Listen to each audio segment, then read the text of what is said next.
Hey, everybody. This is Nevin, your host at New Ideas, formerly the Politically Homeless podcast. With me is a very special guest who I think I'll be working with in the future, Owen of Florida First.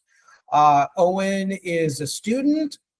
He is also a political activist in a number of political causes. He, as well as other Floridians, formed an organization called Florida First, which focuses on a number of statewide issues that affects all of us, on issues and challenges like infrastructure, education, economics, immigration, and more. Welcome to the show, Owen, and thanks so much for joining us. Thanks for having me. I appreciate your time. Yeah, I appreciate yours too as well. So, Owen, all right, we're going to do the who, what, where, and why. Who are you? What is Florida First? And we're going to talk about your political evolution and how you came to politics. Well, I'm Owen. I am from Jacksonville, Florida. I'm a senior, and I'm going to graduate this May, hoping to go into either computer science, cybersecurity, or political science, or whatever mixture may emerge of those three. I've always really been into history, politics, systematic thinking, and that's what's kind of got me into, this political realm that we find ourselves in now. Florida First is an organization I started with some friends of mine that aims to help sponsor candidates, provide policy research, as well as provide community for like-minded individuals who want to seek out a better Florida, one that's not subjected to financial corruption, in the sense that, we have politicians taking so much PAC money nowadays, so much foreign influence in how our politicians act. We kind of want to change that. And how my political evolution started off as a democratic socialist would be the best way to describe it.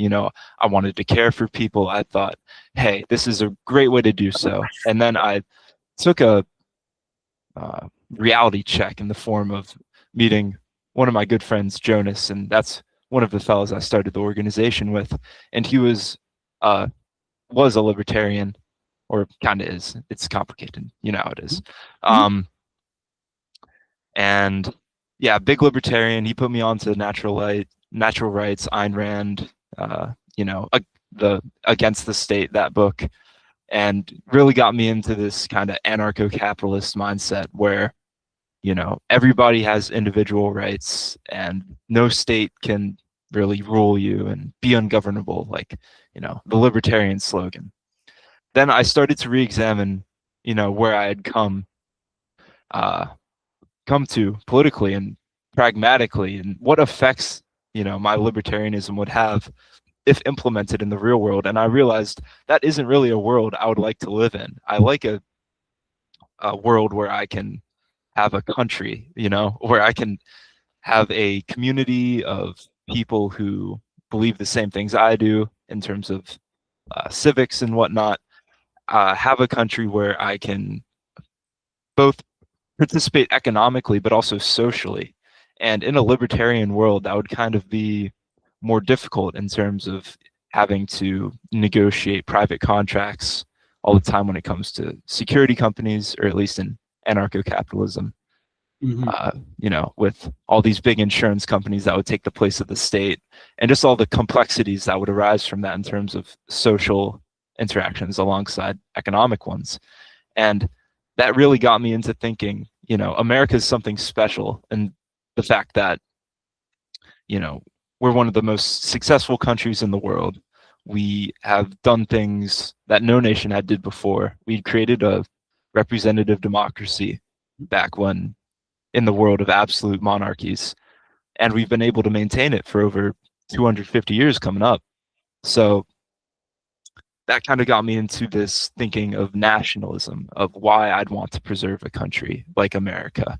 And this is for two reasons, pragmatically and ideologically. So I'll start with pragmatically. Pragmatically, I think that it's worth it because I look at the alternative that we have now, this kind of country run by globalist elites, whose interests aren't in aren't for the nation, they're for themselves, they're for profit. And I think that's honestly disgusting and disgraceful, that someone would really betray their nation of whom they've pledged their loyalty, or to whom, sorry. And I think that, a nation should be run by people who want the nation to run well. It shouldn't be run by those who want to enrich themselves, obviously. So that made me think perhaps people's interests should be for preserving the nation, making sure that the group of people, the American people, do well, not just themselves. And also ideologically, the Constitution is a very important document to all of us, and the fact that it lays out how our society is to be structured. And it's a result of our, frontier culture, our rugged individualism alongside our want for rights from the British due to our history of immigration due to religious persecution, partially, alongside different economic factors. And to see that's worth protecting, I think. It's worth protecting our unique way of life and our unique historical heritage in the form of the American nation. And it's something so important now more than ever, when it's at the threat of globalists, of internationalists who wish to break it down, like how AOC was talking about the other day. She wants an international class-based order. No, I want an order in which my unique history, my unique culture is protected, and that's the American culture, the American way of life.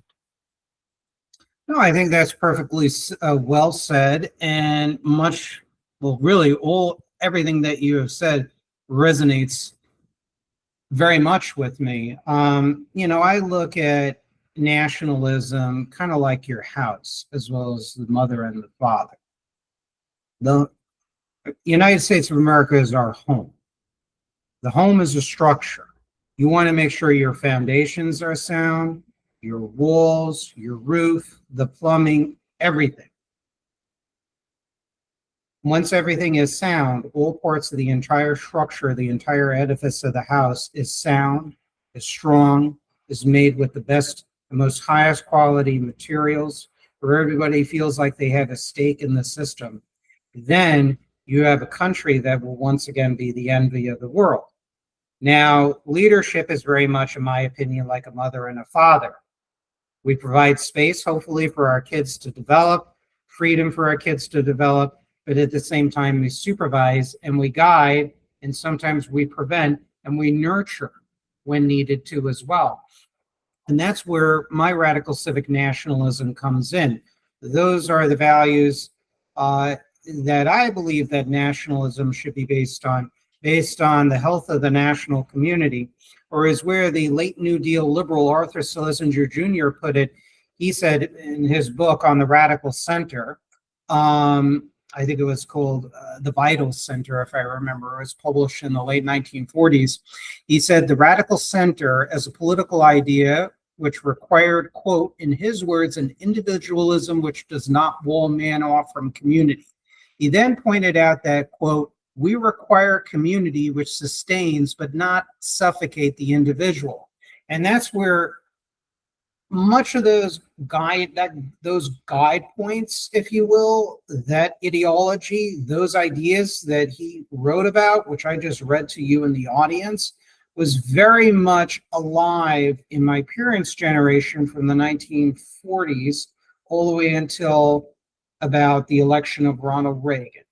And then everything became greed is good, short-term profit, which has hollowed out this country. We see it in Florida. Florida is ground zero for some of the country's worst indicators. I would like to change that because in many ways, the state is a great state, has great resources, has a great people all over the state. I've met people and most of the people seem very nice, very pleasant, very hardworking and everything else, regardless of their backgrounds and social class and all the rest of it.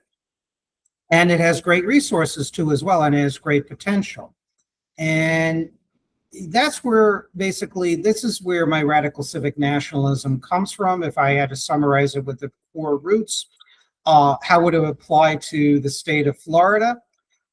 There are three forces, in my view, that challenge the United States of America, which includes, of course, Floridians. Number one is China and Russia and their allies, because they have the capacity, at least in theory, to destroy the United States, and we have an extremely unhealthy dependence on communist China.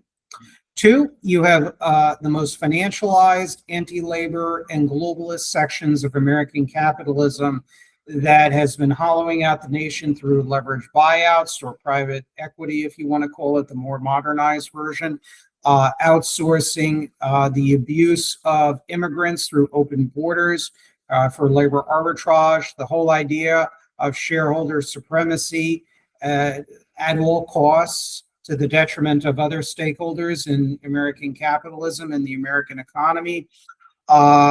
What else? Free trade and dumping by imports, which destroys American industry historically because we can't compete against state subsidized or state controlled or state owned economies. That has nothing to do with the free market, et cetera, et cetera. So you have that most reactionary, most stateless, most plutocratic aspects of American elements within American capitalism, because the American capitalist class doesn't think or act monolithically.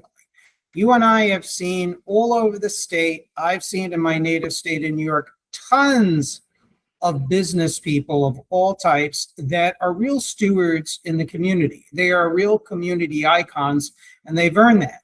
But you also have a very stateless element that flies the flag for convenience rather than out of a true sense of being rooted in this country's soil and community and its people. Thirdly, you have political extremists, National Socialists, Fascists, Communists, Radical Socialists like DSA, that in some cases work with foreign powers, but most significantly, and this is key, you'll never hear an anti-communist or an anti-fascist talk about this enough, and I risked saying something controversial, but I get why people flock to these organizations. There's a quote, for example, that, I'd like to read, if you don't mind, just give me a few moments, and it may have some meaning, and I know this is going to be very explosive, and I'm not trying to endorse the organization, but we have to take a look at the critiques and really go from there as to why people join these groups, if you will. It was Nick Fuentes. He made a post on X, I think it was in 2019, and he basically said, I'm trying to find it, and he said that basically conservatives, and he had an interview with a guy by the name of Youssef, who was a sort of nationalistic minded socialism. This guy Youssef apparently dunked on Steven Crowder on a socialism versus capitalism, changed my mind debate. So he had this interview conversation, and Fuentes admitted that he was a neoliberal. He, worshipped, Thomas Sowell and Milton Friedman and others, and imbibed their views as gospel. And he eventually moved away from that. And he's like, conservatives, you got to read the room and see what's going on and stop just promoting bootstraps and Venezuela scare stories and actually take a look at why trade and immigration and financialization has really harmed and radicalized people. Here's the exact quote, because it does the listener justice, so I'm not mangling it. He said, "The country is being ripped apart and pillaged by trade. Workers are constantly undercut by waves of immigration. Housing prices are astronomical. Healthcare and education are unaffordable. Conservatives need a better answer for all of this than bootstraps in Venezuela. Fuentes warned that if conservatives are, quote, so terrified of young people becoming socialists, maybe they should investigate the economic discontent which is causing that trend. Well, I'm not going to ask you to endorse or deny that. I don't want to get you in trouble, but I'm going to say he is right. The diagnosis is correct.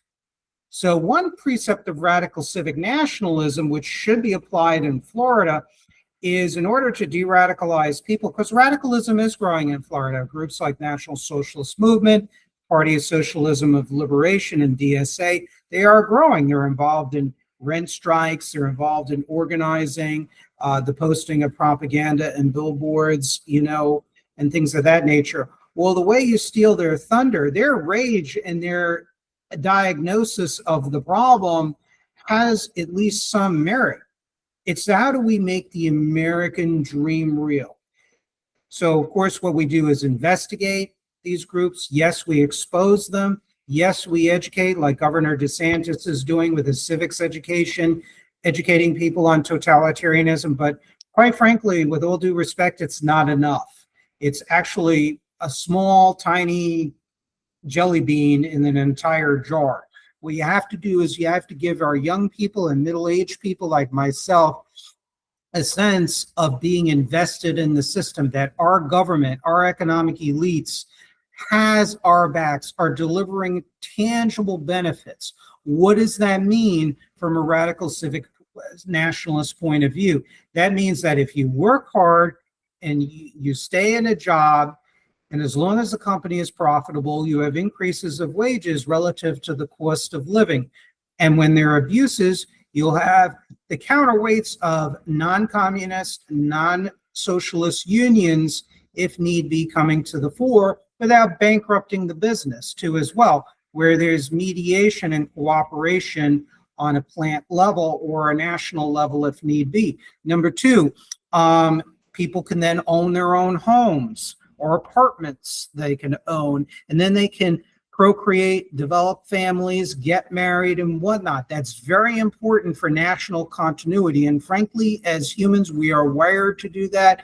If you're a religious person, and I believe in God, I'm Jewish, although I have never mentioned this on air, but I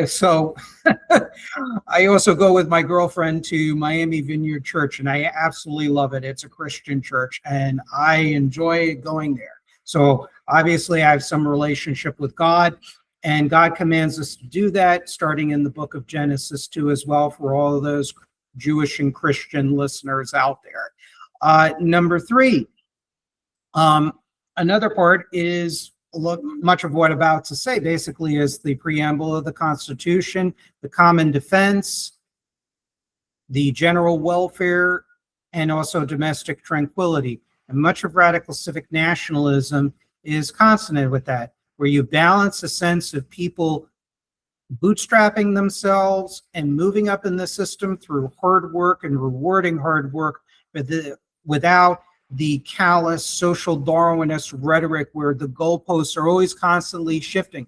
They told my generation, oh, go to college because the industrial jobs are disappearing and everything. I was born in 1974.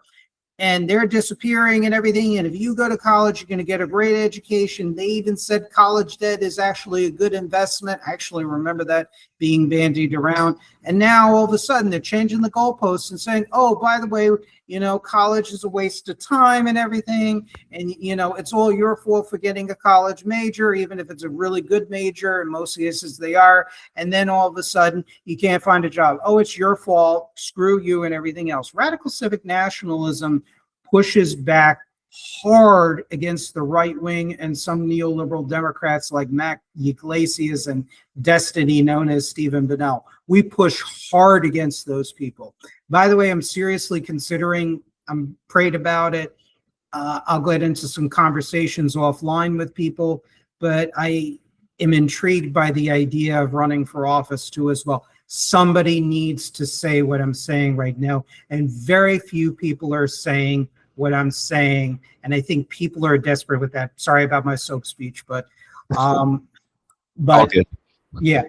If you want to ask me any questions, that's fine. Otherwise, I have some questions for you on what were some issues in Florida that really pushed you and Jonas and other fellow Floridians to form Florida First. What were the straws that broke the camel's back?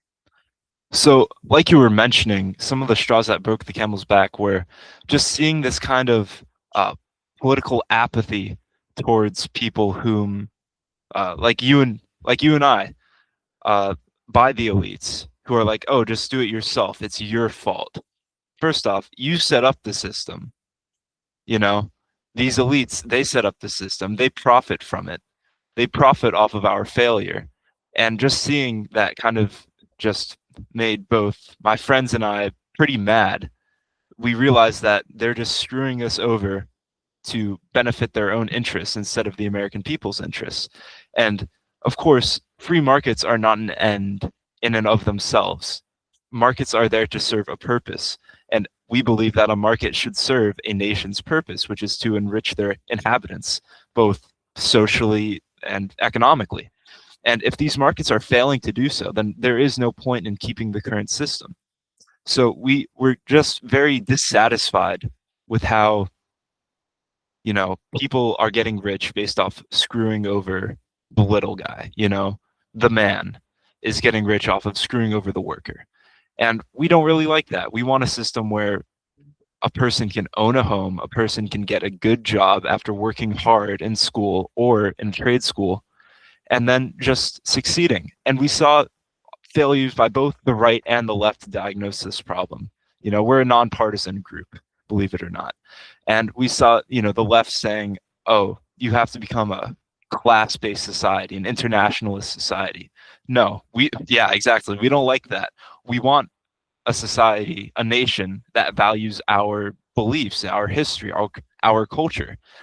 And the right is saying, oh, well, it's free trade. It's good. It's the best of all worlds. And we completely disagree. Free trade has been used to screw over the little guy. It's been used by Blackstone to buy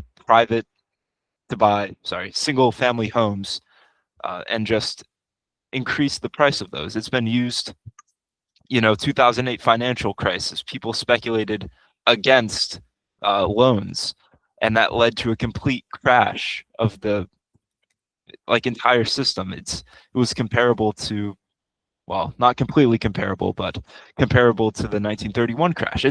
Or 1929 panic. It's just horrible in terms of what's actually happening to the people on the ground compared to how much the elites are profiting. And we wanted to recenter the system in a frame that would allow both parties to succeed, that would allow the elites to do their job well and be rewarded for doing their job well, alongside having the workers be able to be rewarded for their hard and industrious labor. And of course, at a state level, economics is mostly managed by the federal government. So we had to think creatively, what would we do? And it's going to be focused a lot more on policies at the municipal level, because we're a home rule state. There's no Dillon's rule. So municipalities have full constitutional autonomy within the framework that the Florida Constitution set. So there's a lot of wiggle room that we can do there. Alongside the state legislature, although a lot of powers are given by the Constitution to the municipalities, the state legislature could also do things like create a state bank of Florida to help fund infrastructure projects to municipal, governments, and also, special agencies. They can do this constitutionally. It's just private lending that's not allowed. And another reason why Florida First was founded is because we believe Florida has a unique culture as a state, a unique character as a state, one characterized by our bovine industry, by our agricultural industry, by our history as a both Spanish and British possession. And we think that the rapid changes due to cosmopolitanism in our major cities is kind of degrading that. It's making everything more corporate. It's making everything just purely for profit instead of preserving our beautiful history, our beautiful culture, our great food. First, yeah, great food. And it's just, I don't know. I think that's disgusting. I love my culture. I would never, I would never want to destroy it. If I wanted to be cosmopolitan, I'd move to New York or I'd move to LA. Keep Florida, Florida. We don't want that stuff here, Well, and I think you make you make a lot of important points, and I'm not trying to sound sycophantic. I seriously mean it. People such as yourself, younger people, really give me a lot of hope because you guys are very bright. You state your case well, and I'm not trying to kiss your butt and be sycophantic, but I seriously mean that. And you guys should be very proud of yourself, and you give people like me a renewed sense of hope. I don't consider myself old, but nevertheless, I'm saying that. I never thought I'd say that out loud. God help me. Anyways, but yeah, I think you make a very important point. Diversity can be good and is good, but it has to come from a sense of mutual respect for each other's culture. I don't want to push my culture on you or you push my culture on me. And cities have also been uprooted by those very forces of stateless finance, stateless globalism. Let's take an example, and this was widely covered in Florida history. You're probably familiar with this. Number one, Hialeah. It's still pretty industrial. Hialeah, Medley, little bits of Doral down in Miami-Dade County. But Hialeah, as late as the 1980s and 1990s, used to be very industrialized. A lot of textile companies and other heavy industries. Much of that was pushed out because of foreign competition.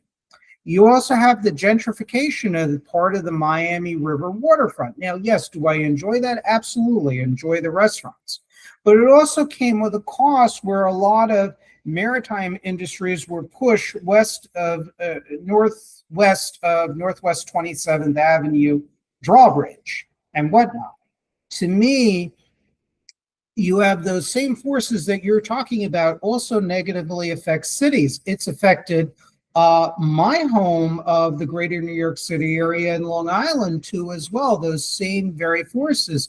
And that was done by design, both in Miami as well as New York City. Robert Fitch wrote a really good book called The Assassination of New York, where he talks about these plans of some of the Rockefeller-aligned political forces. I'm not trying to sound like a conspiracy theorist here, but these sort of the finance, insurance, and real estate industry, they had an agenda to push out heavy industry. And that started with various plans that were developed by about 1969. Now, thankfully, there are interest groups that fight back against that in New York, although they're outgunned. I know in Miami, you had organizations like the Miami River Association that has served as a sort of counterforce to efforts to further deindustrialize. So you have those same forces, and I think we have to also look at ourselves as fellow Floridians. I tend to be I'm an oddity for a nationalist. I love foreign foods.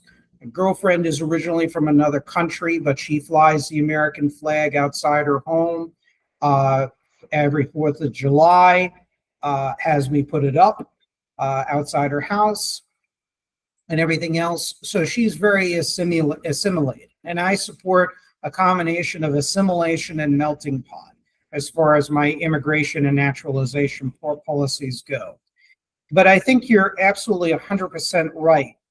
I think, for the lack of a better term, we should have a don't tread on me kind of respect for each other's culture. Your culture is not harming me. In fact, it helps enhances it. When you talk about agriculture and other, what I term 6 sources of wealth, you have manufacturing, mining, agriculture, infrastructure, education, and research and development. That powers a state. That powers a nation. And I think one of the things you talked about is state bank. It works very well in North Dakota. And that would be wonderful source of funds for what do you call it?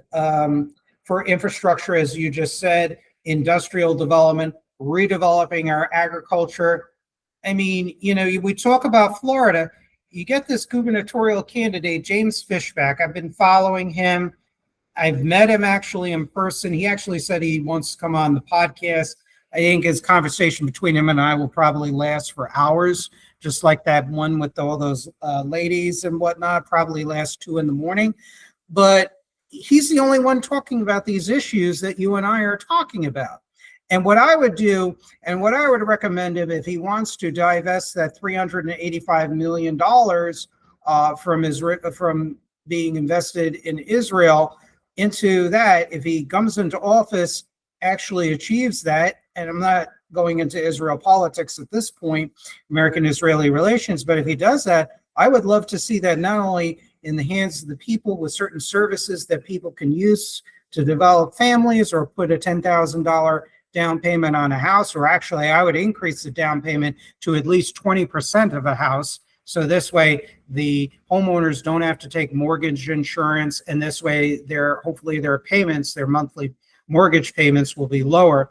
But anyways, I would also potentially look at that and put it as seed money for an investment bank invested in bonds that are held, let's say, what is it called?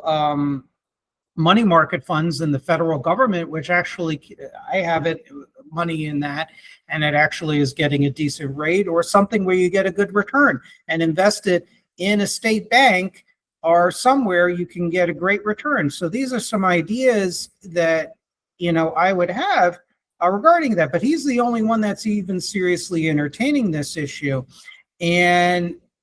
But I'm glad to see that occurring, because he's moving the Overton window on the role of the state and the government in the economy and in dealing with social problems that the, quote, free market has not handled. In fact, in some ways, has even exacerbated the problems here in this state, in this country. Now, of course, he's not a socialist. He's not a communist. He's not a fascist, at least programmatically with what he lays out. And I've been obsessively listening to his speeches and whatnot. I mean, the guy has his own company that he formed, Azoria. So, clearly he has a stake in preserving capitalism as we do. But anyways, I totally agree with you. I digress. I totally agree with you on this idea. I think a future candidate has to have a respect of, and has a respect for, the people that live in the agricultural and rural areas in the state, as well as in the cities, university campuses. They have to respect for capital, for an understanding of what the business person goes through, an understanding of what the laborer goes through, the single mother, the single father, the family, the people that feel that they're discarded, that they're broken, that they're unwanted and unseen.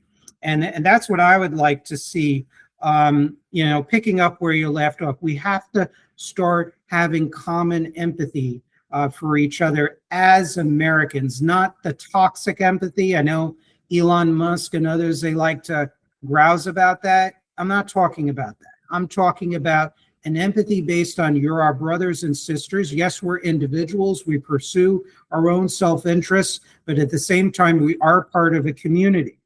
Franklin Roosevelt, I know a lot of Republicans think he's horrible and evil and communist and all the rest of it. I like a lot of what he did on the national level, in regards to aspects of the New Deal.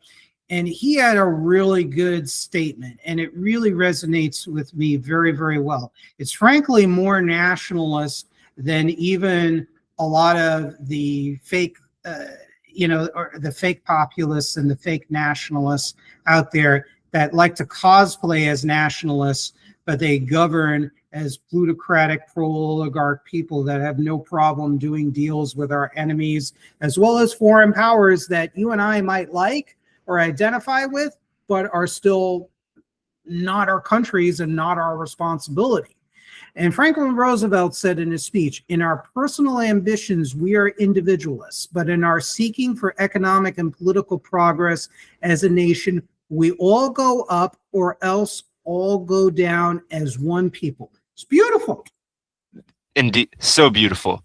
And I think a lot of the Franklin D. Roosevelt hate on the right, honestly, it's very misplaced because he saved America from a time when communist radicalization was on the rise. I mean, 1933, I don't think the German American Bund was around, but still, there was that opportunity for those more radical groups like the Socialist Party, like the German American Bund, as I mentioned, to be on the rise and to threaten our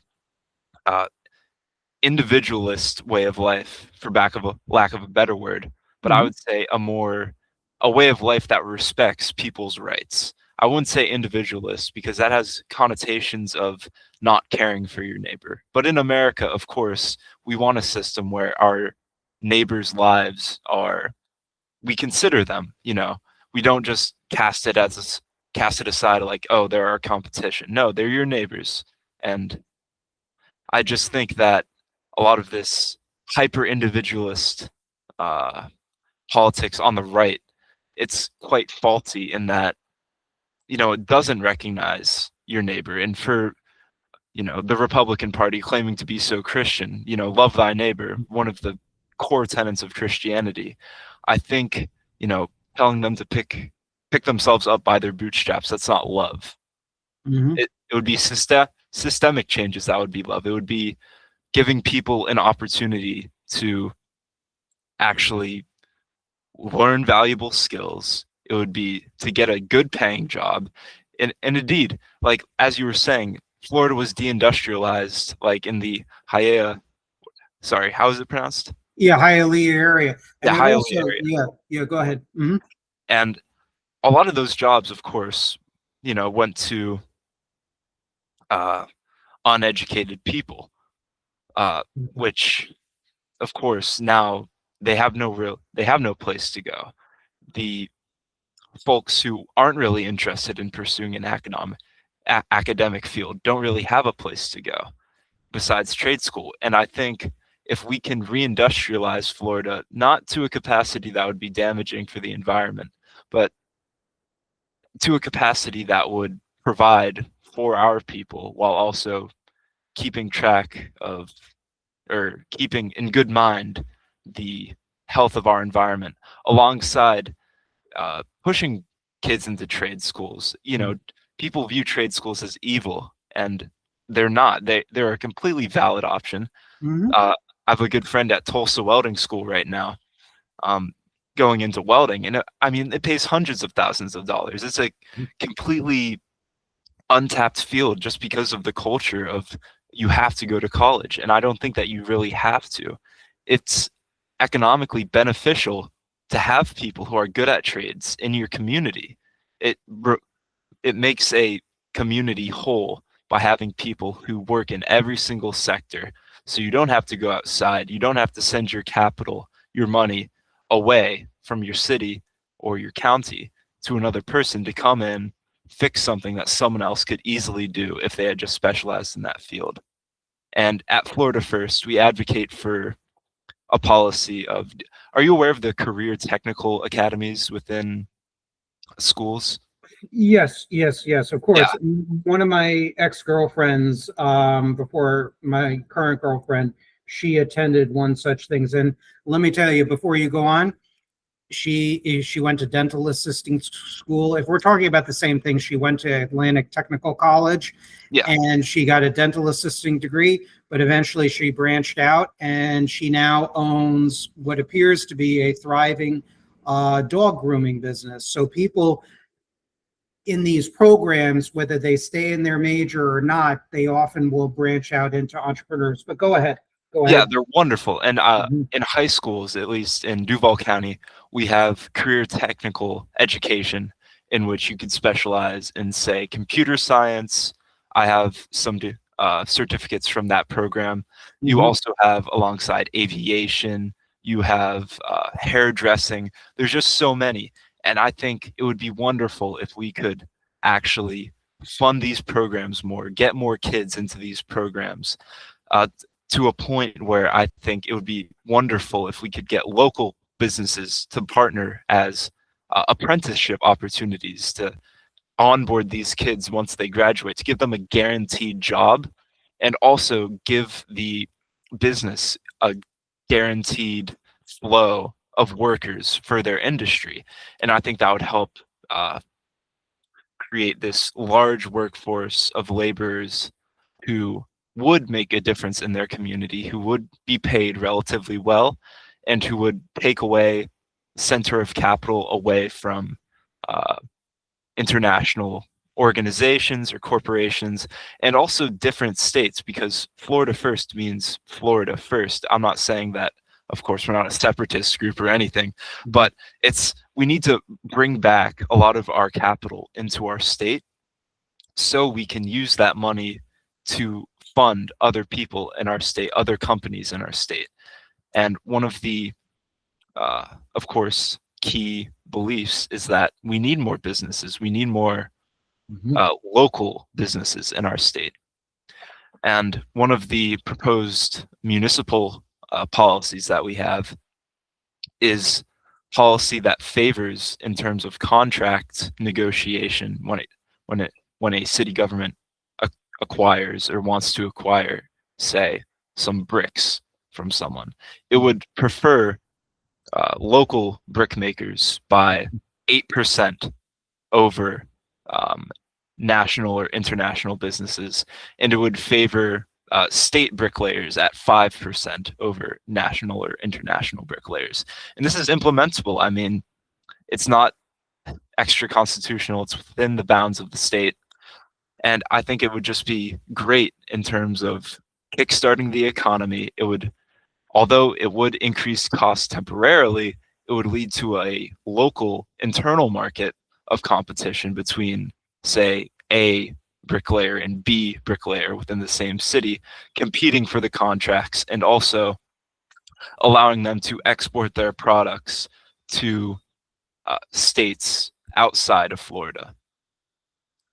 Yeah, what I was doing, reaching over, if you don't mind, I find that I ask better questions by writing notes. So the last couple of guests I've been taking notes too as well.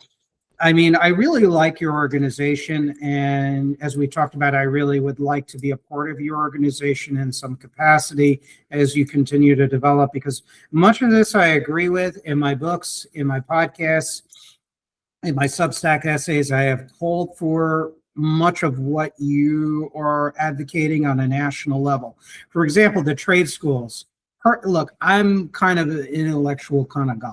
I write, I podcast. I'm a manager of a small library branch and everything. And that's okay. Everybody is different, and that's okay. We got to accept each other and talk to each other with respect. You're not better than me, and I'm not better than you, because you have certain skills that you have that contribute to the betterment of our national community, your family, and your own self-interest. And the same thing with me. And we all operate in a big family too as well. I look at the economy as an organism, as an organic organism. Nick Hanauer is a multi-million-dollar business person, close to being a billionaire. He does the podcast Pitchfork Economics. He is a sort of a left progressive, but he still believes in capitalism. And he gave a very good TED Talk years ago on the pitchforks are coming for us. He has warned oligarchs, his fellow oligarchs, that the people are really angry, and in order to prevent radical anti-capitalism, you got to enact reforms. And I like Nick in that sense, and many other ways. But getting back to it, the trade schools, you need that human capital to reindustrialize the state. Not only to Hialeah, the textile and other types of manufacturing businesses benefited the local economy, but they also gave, as you pointed out, people, particularly immigrants from Cuba, economic opportunities, which then helped forge communities They help to develop the families and everything else, and develop a sense of neighborhood character and whatnot. That helps out a lot. Number one, so you have the development. If you want to reindustrialize Florida, you develop those skills. Now, according to the Economic Policy Institute, Robert Scott, and I actually asked him because I was reading one of the reports years and years ago. Florida has actually experienced deindustrialization in a surprising area, in technology, in computers, too, as well. Incidentally enough, IBM used to be in Boca Raton, for example, here in Palm Beach County, which is just to the north of where I live. And so you think free trade really hasn't affected Florida. You're wrong. There were concerns about agricultural businesses, particularly the tomato farmers, after, while NAFTA was being hammered out. So there's another thing. So when you get trade schools, you get machinists, you get welders, you get computer programmers, you get people who are electricians, plumbers, or whatnot. Those are needed for the maintenance of factories, the building of new factories, carpenters, builders, masons, etc. We need to have these training programs. And what I would do if I was governor of the state of Florida, one of the measures that I would advocate very strongly for, and by the way, I don't know if I could do it legally, I'd have the freaking legislator working almost 365 days a year, minus weekends and maybe a few weeks off here and there to rest and recuperate and meet with constituents. But other than that, I don't know about you guys, but I would have emergency sessions. I would have declare a state of emergency in this state on multiple levels, and I'd be getting to work. And I'd be working with the best minds in business and labor, in the community organizations, everything else. And no, I would not be visiting foreign countries. No foreign countries immediately. The first year I'm going around the state. If I can, if I'm able to. It's easier said than done, but I'd be visiting all over the state saying, hey, what's the problems? What can I do? What's your advice? And I would have note takers with me taking down notes on their computers or phones. And then I'd have multiple meetings, literally exempting weekends. How can we hammer this out? And how can we make this truly the best state we can live in?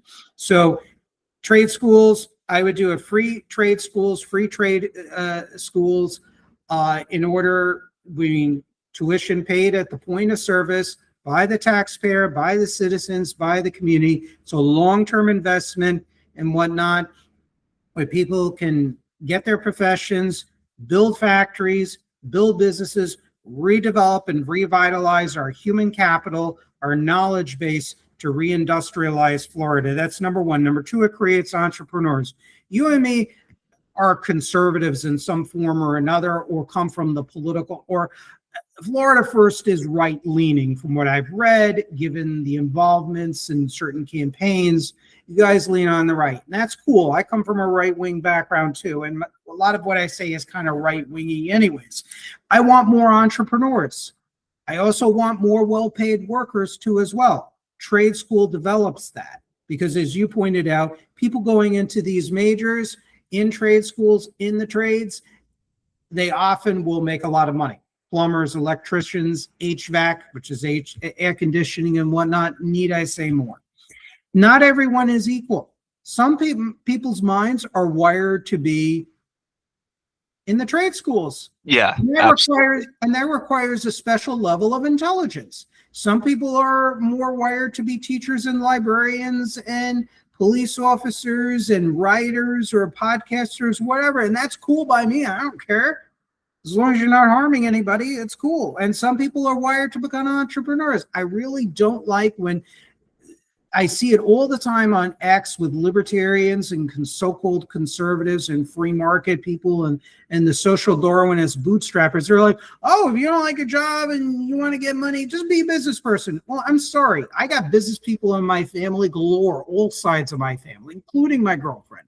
And not everybody's that requires a certain mindset to be a business person. There's no guarantee you're going to be a success. So that kind of politics is going to be would be pushed out if I was, let's say, governor. That kind of ideology is not welcome because it has screwed our people over too much. It has hollowed the soul of this country out.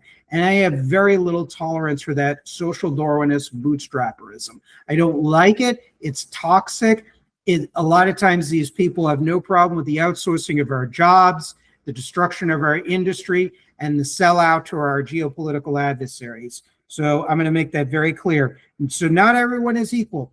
Everybody's brain is wired differently, and that's fine. That is fine. It's okay. Absolutely. And I think it's a shame that people take that presupposition that people's brains are wired differently. They take it as an insult. I mean, it's good that we're all different. That's how we get different things done. If everybody was an everyman, then what would be the point? You know, we have to have specialization, especially within this economy. To think that every person can be a Renaissance man and do it all, that's not realistic in this economy. And exactly. Go ahead. Yeah, I'm sorry. No, you're fine. And just to think that some individuals would like to suppress that will within us to say, you know, we're all the same. No, we're not. We each have specialities. I mean, the Swiss education system recognized this with their emphasis on trade schools for some, and then more academic schools for others. The Israeli military recognizes this with their classification of people as either, I forget the words, but either grunts or intelligent folk. You know, that's probably not the right categorization or what they call themselves, but that's the base level. And to think that we kind of lack that recognition of social categorization based off how our brains work, I think that's kind of, it's just boiling people down to what resources they can produce. And I don't think that's a good way of structuring a society for both A, the society itself, or B, the members of said society. Yeah, it seems like you and I are really on the same page. And I think you make a lot of good points because that's just human nature. That's the nature of the beast. And that's okay. My girlfriend, for example, she is much more of a risk taker and an entrepreneurial type than me. And she has owned businesses, sold businesses, has gone up and down. She owns a rental property. She might be looking into Airbnb potentially and whatnot. And that's fine. I mean, whether I agree with the latter business model or not, that's fine. She's an ethical landlord and she invests in different things and everything else. That's fine. She has the capability of doing that. And I'm attracted to that opposite side of her because it's different than me. I mean, she looks very different than me. I'll send you a picture of her privately and you'll see she looks a lot different than me, other than we're both athletic build pretty much. But the point being is differences are okay, but we have to respect the differences. It goes back to what you're saying. You're from the Jacksonville area. You're a native Southerner. That is you. And that's okay. You're a fellow Floridian. You're a fellow American. I probably have more in common with you in life situations and hobbies and things like that nature than, other people, to be honest, who might live in the city. So I totally agree with you. Now, the other thing, and James has hit on this, James Fishback, and this is something I have pointed out in my writings too as well. Local businesses going into these schools, which you had mentioned too, the trade schools, the career centers and whatnot, totally agree with that. I know they do that, I believe. I definitely support that. But I'm going to add another thing. I would like to see not only in support levels like funding school events, but literally our high school kids having a mandatory courses on shop, home economics, personal finance, an understanding of what the daily life of an entrepreneur and business people is like, what a laborer is like, the importance of labor. And you have the union person, as long as they're not a hardcore leftist like DSA. I mean, I do have my limits. Or a business person, particularly from the community coming in. Let's say James Fishback coming in and talking about his Zoria and his finance. I would welcome that because the kids should be educated on that and given real life examples. And I'm going to read an economics quote actually in a little bit. Anthony Harrigan, one of my favorite conservative commentators, may he rest in peace, wrote this, and it's absolutely beautiful. So you get these people in the community and whatnot. If the schools have to give them a little stipend or a lunch or something, fine, whatever. Get them in there so the people have practical knowledge. And maybe these people could be dynamic speakers, where these people could become an entrepreneur, a businessman, a financier, an investor, a labor organizer, a doctor, or whatever. And then they get these life skills, home economics, basic shop, and everything else. Why? Because the rate we're going with the lack of work-life balance by increasing number of families might not have the time to teach these kids these things. I grew up in a generation where you already had something called the latchkey kids, because you already had two parents working too as well, even though my parents have been divorced, but still single parents, they work and everything else, and they don't have the time. Or there are parents that don't have the aptitude to teach these things, and that's okay. You know, some people's brains are wired differently, and that's where the state and the community has a compelling interest to teach these kids, or attempt to teach these kids, these basic skills, so then they become self-sufficient. Again, the invisible hand is not going to do everything. It's like, this is why I shouldn't say hate, I get very frustrated and apoplectic about the bootstrapper social Darwinists, call themselves free marketeers, and they say, oh, you know, let the parents handle it, and that's it. And they don't know the reality on the ground on the family situation. When you tell them that, oh God, you're a socialist, and that's not in the Constitution, and everything else, and Milton Friedman and Thomas Sowell said you shouldn't do it, and moral hazard and everything. Just throw that garbage in the basket. Jeez Louise, man. So, and then also, when you're also buying local, when you buy local, not only does that give money for the local businesses, as you pointed out, it creates communities. It really does. You have steady business. People go to the factory. There is demand for their goods and products through the state and local contracting process. That assures a market. So at the end of the day, there's the positive multiplier effect then goes back to the community, the workforce in that community, the businesses, local barbers, the local pub, the local bar, the local food eatery, the local churches, because then the workers have money to tithe people and to tithe to the church or the synagogue or the mosque or wherever you worship, and things of that nature. So you get money pumped back into the community, and that actually buttresses capitalism too as well. You get that positive multiplier effect. Less people on welfare because they're paid a decent wage if the company, as long as the company is doing well. So then it's a positive multiplier effect. We had this in this country for a long time, and the country, while not perfect, did a lot better, with those quote high prices. And if the prices are too high, you create a business climate and a larger scale of international trade and proper immigration policy. You'll have other businesses developing to compete with each other to develop better products and better services, which will drive the price down. As long as you don't have this parasitic financialization and, outsourcing and the dumping of cheap foreign subsidized goods and using exploited immigrants as both legal, illegal, or undocumented or documented as labor arbitrage. Once you set those parameters, then the prices, I would argue, fall down. And we have historical pattern recognition to back up what I'm saying. And maybe it's not in some mathematical Econ 101 textbook that has I took Econ 101 and Econ 102. I had to literally unlearn it, and I was a free market person back then. And even then, I had to unlearn it because it just didn't make sense to me, because it didn't conform to the reality on the ground.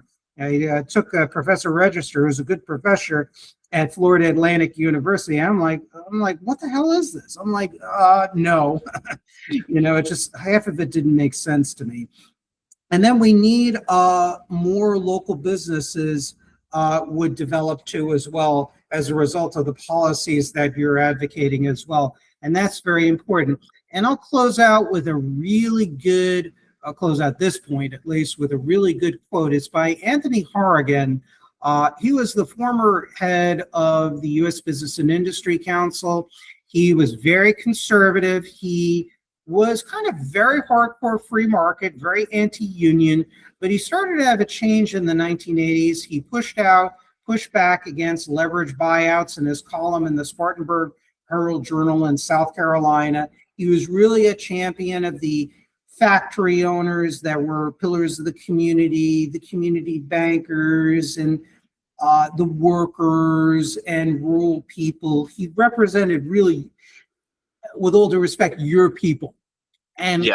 he was awesome. So I'm going to try and find this quote. It really was good on economics. And so let me find it. And it's just kind of hard. And you have to understand, it's like, I like to read quotes online because then it shows the audience and you, I know what the heck I'm talking about, and I'm not just pulling this stuff out of my butt. Yeah. And that's important because I owe that to the audience. You might want to spread this interview to other people, and they're listening to me the first time, and they'll say, yeah, maybe he's kind of long-winded, but at least he knows what the hell he's talking about. I Rather keep a than Gloucester notebook. That's how I keep track of all the important quotes that I do. I'd What's that? recommend it. A Gloucester notebook. You write down quotes and then your thoughts about it. It's very good for memorization of these. Yeah, I'm going through my papers here that I write and stuff like that. Okay, here's what he wrote in 1984. Anthony Harrigan, Harrigan. He wrote in one of his columns, academic students of the economy make mistakes because they become wedded to their pet economic notions. They persist in defending their favorite economic dogmas despite evidence that supports contrary positions. The United States is too big, varied, and complex a country to be described in textbook fashion. Economists, like other exponents of ideas, frequently ignore reality as they uphold the doctrines dear to their hearts. They pontificate instead of striving to discover what is going on in the American economy. Economics has been described as a dismal science. It also has practitioners who are dismally arrogant about the real world. They need to fight against this tendency. Arrogance is the undoing of economic quote-unquote science. Economists are here to stay. We need them up to a point that they should endeavor to acquire a measure of humility. The focus of their attention should be on the real world, not on theoretical texts. Economists need to spend time visiting factories and stores, studying the objective conditions confronting producers and consumers. There is no substitute for personal investigation of the marketplace and the plants where goods are manufactured. Economists need to get around the country and study the local and regional situations. In short, the economists need to learn the techniques of the reporter. Good reportorial practices may spare economists many of the mistakes that are embarrassing to them, as well as misleading to the country. So what do you think about that quote? So I really agree with this guy, Halligan, right? Harrigan, Anthony Harrigan, pardon me. Mm-hmm. That's okay. I think it's great. It always annoyed me when I would see those economists on, Fox News, CNN, give their armchair analysis of what's going on the ground. Once you just get out there and actually talk to people and just get that pulse for what's actually happening, then I swear these, idealists would become pragmatic quite quickly in their analysis. And to see the damage that's been caused just by their foolishness in terms of sticking to theory instead of practice, it's just been quite absurd with how far we've fallen in terms of applying economics as a pure science to the world, when honestly it's not. I mean, the free market has had its failures inside the US, and it's led to the devastation of people's lives. It's not a perfect science. And you look 2008 financial crash, you look at the bank run of 1828, I believe. All these happened within a free market.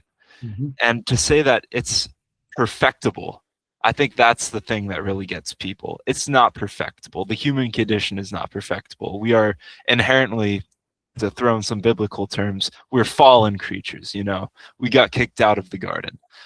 And I think the first step in fixing this is a reckoning with that information, to know you're going to need to shift your viewpoint from what you thought based on your input and becoming just a voice piece for an ideology or for he said, economic dogma, that's not going to get anyone anywhere. I mean, free market libertarians, like formerly myself, we would preach about, the beauty of the market and how the invisible hand gives everybody what they need when they need it.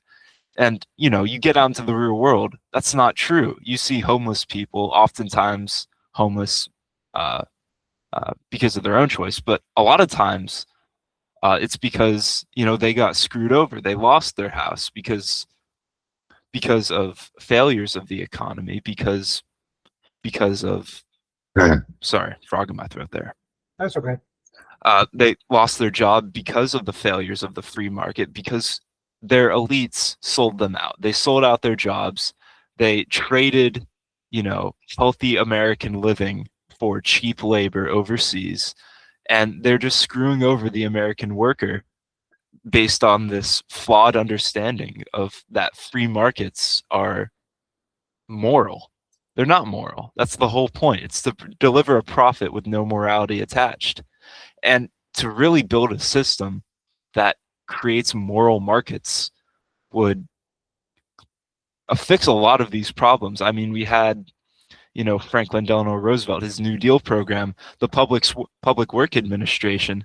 That was a pragmatic solution to the ideological failures of the time. The free market failed in that regard to provide jobs for people, and they were willing to turn anywhere, like we said, to more radical ideologies. FDR stepping in to create government jobs for people that may not be, the best, but it's still better than nothing, or better than welfare. Or they didn't have welfare back then, but you get what I mean. Better than starving, right? That's a pragmatic solution to a failure of this idealistic system that a lot of times does not work in the real world. And I think that's exactly what we need in Florida. Yeah, and before we segue into, because I was writing down different issues here that, I want to pick your brain on. In Florida, I'm assuming you're a registered Republican. Believe it or not, to the audience, I am a registered Republican, so I could vote in the primaries. And we have some interesting candidates in some elections that we have. The governor's election, some of the state house races. There's one particular fellow, Tony Diaz, who I have my eyes on in Miami-Dade. Really cool guy. Is very independent-minded. We have people like James Fishback and Bobby Williams, who have colonels or more than colonels of really interesting things to say policy-wise on various issues. But when I was involved in Florida politics, even when I was a radical civic nationalist, and I injected myself to support Lieutenant Colonel Allen West. And he said a lot of this right things. And I talk about it in that essay, Why I Evolved from Conservatism to Radical Civic Nationalism, that I texted to you privately. And I discussed why I became disillusioned with Lieutenant Colonel West based on his votes for permanent normal trade relations for Vladimir Putin's Russia, voting for Obama's 3 free trade agreements with South Korea, with Colombia and Panama, despite warnings of the problems with those treaties. He also voted for increasing the number of green cards for immigrant workers, not because I hate immigrants, I absolutely do not. The problem is again, that's a labor arbitrage issue, because you have more of something, and David Ricardo pointed this out, you increase the supply of something, particularly labor, you're going to depress the prices of it too as well. And David Ricardo, I believe, pointed that out. How did I learn that? I learned that from Tom Hartman, who's a left progressive populist with certain nationalist tendencies. He's on TV and radio. And I learned that. And sometimes I like to fact check these people to see the context of what they're saying. And many times people are truthfully retelling these quotes. So I thought that was kind of interesting. So I lived in Palm Beach County. In Palm Beach County, a lot of good Republicans in the grassroots, but the establishment was very plutocratic. I remember interviewing Sid Dinerstein, nice enough guy, very wealthy. He was the prior chairman of the Palm Beach County Republican Club. And Sid, I through a friend of mine, I got to write a couple of articles for the local REC newsletter, which was very gracious and nice. And he graciously agreed to do an interview. And what he termed protectionism, quote, welfare for American companies. When he interviewed a good friend of mine who had a radio program called Make the Call, which now is defunct, unfortunately, on the WEI network, which is now unfortunately defunct. Good friends of mine, Richard and Pat Rickenback, and I listened to the old archives, which are not available. And when he interviewed Sid Dinerstein, he was very much in favor implicitly of immigrant labor and H-1B visas and free trade and all the rest of it. And he would blame the corporate tax, the high corporate tax rate, and quote unquote stifling regulations as the driver of outsourcing and the destruction of American industries, which, look, I'm not for over-regulation. I'm for certain controlled deregulation. Read Philip K. Howard's book, The Death of Common Sense, which I highly recommend. But much of that, I venture to say, was overstated. But we can talk about that at a different time. So I heard that. I saw Jack Finari, who is one of the heads and founders of BizPac Review and BizPac. I've seen him up close and personal. He is basically, through the Boca Raton Republican Club years and years ago, basically blocked candidates, very similar to what's going on with James Fishback. I saw it happen to Mike Lemire, who is a colorful personality like James, but I was friends with him. I liked him. He was a sincere guy. He was very hardline on immigration. He was against the FCAT, the former FCAT, and high stakes testings that really wrecked education in this state, and he was a nationalist in many ways. He was a U.S. Marine Corps veteran in Vietnam. He's also an entrepreneur. Right now he owns a gun shop, ardent Second Amendment advocate and everything else, and they kept him out of the club. He actually would literally shame entrepreneurs that relied on allegedly exploited immigrant labor at REC meetings in Palm Beach County.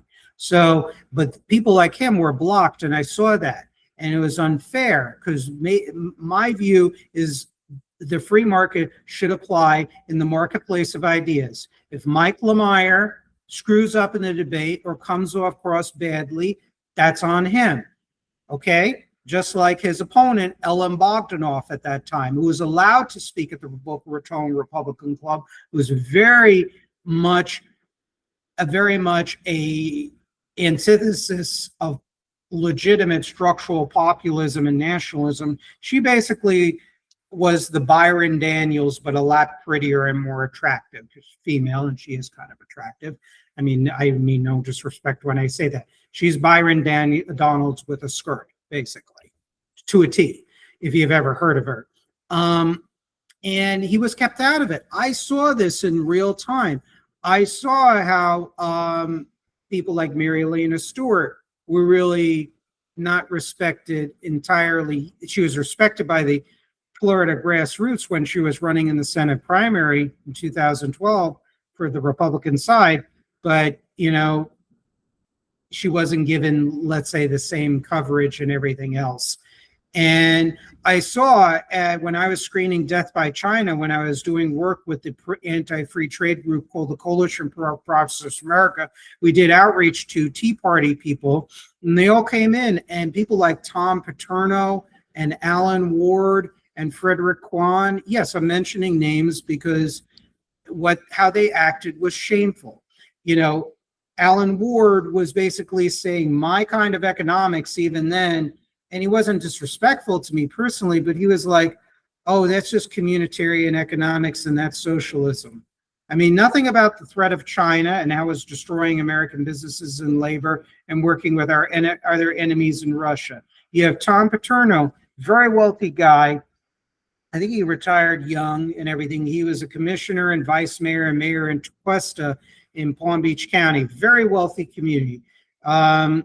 And he basically said, I'm not going to announce my name, and, but I'm in politics. I don't need to be, but I'm in it for the public interest. And he was starting to bloviate and saying that, oh, I'm from Pennsylvania, and it was the unions that killed the steel industry, and I'm just burning with rage when I'm listening to that. And he's basically saying, essentially, in so many words, he's like, people need to hustle and grind harder, and they need to work multiple jobs and everything else, and the whole people is lazy trope.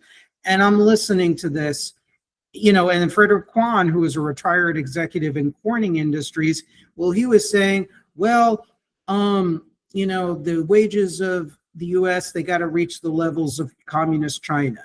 And he was a big, into the classical liberal free market economist. Nice guy. I actually like Ward and I like Kwan personally. Tom Paterno was dirt. I actually met another podcaster who has interviewed an anarcho-communist who actually knew Tom Paterno, and actually he was widely reviled in the community he lived in by other rich people. He prostituted himself to multimillionaires, saying literally, I will work for you. That's how bad. So this is what turned me against a lot of the oligarch-friendly Republicans. I saw this disdain towards people like you, Owen, people like in your community, people in rural areas, people in working class districts and whatnot. And I just see this, and I understand why people become so radicalized and so angry. I understand why people join groups that I despise, like PSL or DSA or NSM, whether National Socialism, Groypers, communists, or radical socialists. Look, I inveigh against them in my writings and my podcasts all the time in a very, very hardcore way. But also, I detach myself from much of the anti-communist right, and also even conservatives that preach against National Socialism, fascism, and against the legitimate threat of anti-Semitic prejudice, because they don't analyze and look at the root causes of what drives people there, why these people go into these organizations. When I see these exposures to these people, I understand without supporting or platforming these ideologies and legitimizing it. Now, my friend, my question is, I know I have a hard time coming to the point, but in Florida, do the voters, especially Republican and conservative voters that you come across, and I know you work in different campaigns, do you find people like me who love the United States, who love it as our home and our birthplace? Do you find conservatives and Republicans and even libertarians and free market people that see what I see and get frustrated and are starving for solutions? So honestly, this is going to be a sad answer, but no, not really. I see people who more so cling to their ideology even firmer in the face of the increasing threat of not being able to buy a home and increasing economic downturn. I see these people just radicalize more, people who don't want to find a common ground, people who want to have their side win and everybody else kicked to the curb.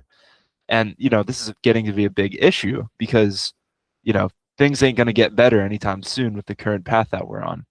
So unless we have people like you, like James Fishback, like Tony Diaz, like Aaron Baker for Florida's 6th District, unless we have people like that who realize the threat posed by, the National Socialist Movement, by PSL, by DSA, if we don't recognize that as people within, I don't know, I wouldn't go so far to call myself right wing, but I do hold some of their ideas.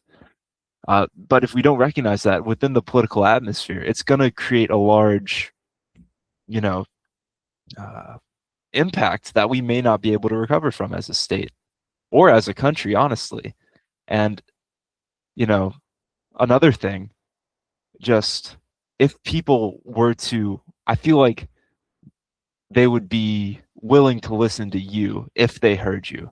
It's just that a lot of people aren't saying what you're saying right now. A lot of people are saying, you should be radicalizing. That's the majority voice in the arena right now. But so I guess a solution would be for your voice to be projected, for more ideas like yours to be out into the arena of ideas. If you could get on a news program, I think that would save a lot of people from radicalizing. If you could get on a radio show, again, save a lot of people. So I think it's more of a battle of amplification now rather than ideas, because the people want to be reached, they just don't know it yet. And that's why, to be honest, I'm trying, when I follow these candidates and I listen to people like your organization, to Tony Diaz, to James Fishback and others, look, nothing would make me happier to, and I'm going to be blunt, you can even share this interview with other people in your circles and whatnot, if your circles even crosses into their circles. You could, I would be happy to sit down and work with these people. We don't have to agree on everything, but certain core goals, because what I find is the younger people are pissed. They're very angry. I think it's a generational gap. I think a lot of the concerns that you and I are expressing, I think I'm not trying to sound ageist, because of course there are exceptions, but the older, more established people like baby boomers and even a portion of my generation, Generation X, they're relatively comfortable. Obviously, there's a lot of exceptions to that, and I stress that. The people who have the homes, they have the pensions, whether defined benefit, 401k, whatever, they've done well. Do you find, let me rephrase the question, that a lot of Republican voters, even the ones that are radicalized towards fascist or NS views or communist views, excluding that, the Republican voters that are still staying within the Republican Party with a certain amount of classical liberalism, do you find that part of particularly the younger generation of voters starving for something besides the warmed over Reaganomics and plutocratic economics?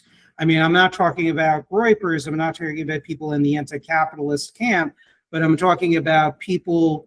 Do you find a lot of people, Republican voters in your community, even your parents' generation, that are venting frustrations like, okay, this market fundamentalism is not working?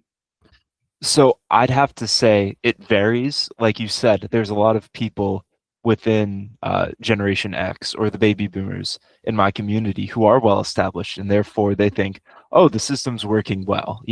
They don't really have the view of everybody else who are struggling right now, just because they're already well off. They've made their buck. They're ready to retire. But when you actually talk to the people like Generation X people who aren't very well off, or the majority of my generation, honestly, are just very tired of this Reaganomics principle that, it's free markets and it'll trickle down. It won't trickle down. And people are getting screwed over because of that. So they're looking for anything as a solution. So I've seen, a lot of my friends join DSA. No, I know a few Nicholas Fuentes viewers as well. And it's just because people are looking for solutions where, the GOP hasn't provided any at the moment. They're just shoveling out the same solution that supposedly worked for the past, I don't know, 40 years, but it hasn't. Yeah, and that's exactly what my research has shown. I have had people contact me. I've said this on air. I'm not going to mention names. I don't believe I've mentioned names publicly. One of my friends his name is Kenny Stillman. May he rest in peace. He was a younger guy. He was a younger millennial, and he passed away in late January of 2022. My condolences. Thank you. I appreciate it. He was a special guy. He eventually left the PCUSA, which was a hardline Stalinist outfit. He became more involved with Facebook groups like the American Nationalist Party, which is now defunct, pretty much from what I know. And we met, we vibed. He lived in the Tampa area, the Tampa St. Petersburg area in Oldsmar. And he was a cool guy. We had the best political conversation. He was so funny. We were rocking and rolling, joking, talking about life and everything else. Great guy. And he drifted back into radical politics because he said, Nevin, the politics that you and I at heart agree with, it's just not gaining traction. So he drifted back. American Black Shirts Party, which is now defunct. It was a fascist group, not anti-Semitic and more civic nationalist oriented than racialist. The group broke apart eventually for various reasons. And he also was, they were more Christian centric. He was not. And he also had disagreements with them on the LGBTQ policy. They were much more socially conservative than he was. So he joined the PSL. I maintained my friendship with him. We agreed to disagree. He knew my politics. He respected it. He did it because he wanted to make his community a better place. He was an organizer. He was a candidate member of the PSL. And when you listen to these people and you see people such as my friend Kenny, you see their trajectory. And when I went to his funeral, he killed himself. And it just devastated a lot of people. And I drove all the way to Oldsmar. And let me tell you, he had over 100, 200 people there. That's the kind of impact. He went to the homeless shelters with his grandparents, his community. And that's how much he had an effect, and that made an indelible impact on me. That's what I'm talking about. You know, you have people, another person who is, you know, I get interesting people that subscribe to my Substack, even though I'm virulently anti-fascist, anti-NS, and anti-communist. Maybe it's because what I write or how I write it or the scholarship, I don't know what it is. But people follow my work. So you had a guy who is very well involved in the NS community, very well known. Look, I communicated with him. I told him Jewish interracial relationship. I'm not going to run away from who I am and pretend what I'm not and hide aspects of my religion and culture and whatnot, even though I'm America first and foremost. So born here, this is my country. It's not born in Germany or Russia or Ukraine or Israel. You know, I have no contempt for the citizens of those countries, but my politics works primarily for the interests of the American people, while I view allies as having intersections of interest, but we'll put that aside. This guy is from Ohio. He was in the military. And I asked him, why'd you become a National Socialist? He was a paleoconservative. And he said to me, his family worked for General Motors, and they outsourced his jobs in devastated communities where his family was from in Ohio, and he also didn't like what he termed, quote unquote, cultural degeneracy. So when you look at all this and you talk to people, there's another guy in Lee County who was a politically active Republican, and he was involved with the now defunct group New Frontier USA. Nice guy, hated Jewish people. But I talked with him. You know, why do I talk with them? Why do I talk with these people? Well, number one, you got to break down the stereotypes, because not everybody is the same. Not every group is monolithic. And two, I want to really learn what makes these people tick. Because if you want to stop something, you have to kill it at its roots, not literally kill it, but outflank them. What FDR did, what Teddy Roosevelt did, what Otto von Bismarck did, what Christian democracy and more your right-wing social democracy did in Europe, et cetera, et cetera. And he was involved, and he said to me that I was the first nationalist Jewish person he ever met. He said all the Jewish people that he worked for, that he was involved in one of the Southwest Florida County Republican groups, he said to me that they were all very callous, free market, very well-off people that had contempt for the working class and poor people, and white people included. And that's why he became a fascist and disliked Jewish people. And I got to tell you, I know I'm probably going to get shit for this. this is where I say, and I talked about it with one of my friends who is Jewish, and he agreed with me. He's very pro-Israel too, although he hates Netanyahu, just like I do, for different reasons. And I said, and this is a problem with a lot of communities too, but I say this, there are a lot of average Jewish teachers, doctors, small business people, workers, immigrants, professors, etc., that are real salt of the earth people. I've met them, that are nationalists, that are patriots. But the problem is because we live in such a donor-driven, plutocratic, hyper-materialistic culture, and that stretches back into aspects of American history, these people are elevated to such a point where they shine the light on either self-hating, extreme anti-Zionist, DSA, PSL people, these are Jewish people, but want the total collapse of Israel, the shaming and destruction of the Jewish religion. And then you have others that hate people like me that are assimilated and whatnot, or they are very greedy or whatnot. And what they do is confirm the stereotype of, well, voices like mine and others like Aaron Feuerstein of Malden Mills. He was salt of the earth, Orthodox Jew, governed his company and his workforce according to his biblical principles. And look him up. I encourage people to look him up. Aaron Feuerstein of Malden Mills. They called him the Mensch of Malden Mills in Massachusetts. When his factory burned down, he paid his workers and used the insurance money to rebuild his factory. Look it up. Now, he was somewhat prominent as a Jew, but not as prominent as, let's say, the Adelsons, the casino moguls who do business with China, which incidentally hates Israel. I mean, Sheldon Adelson is very, the late Sheldon Adelson was very much in bed in communist China, which supports every enemy of Israel.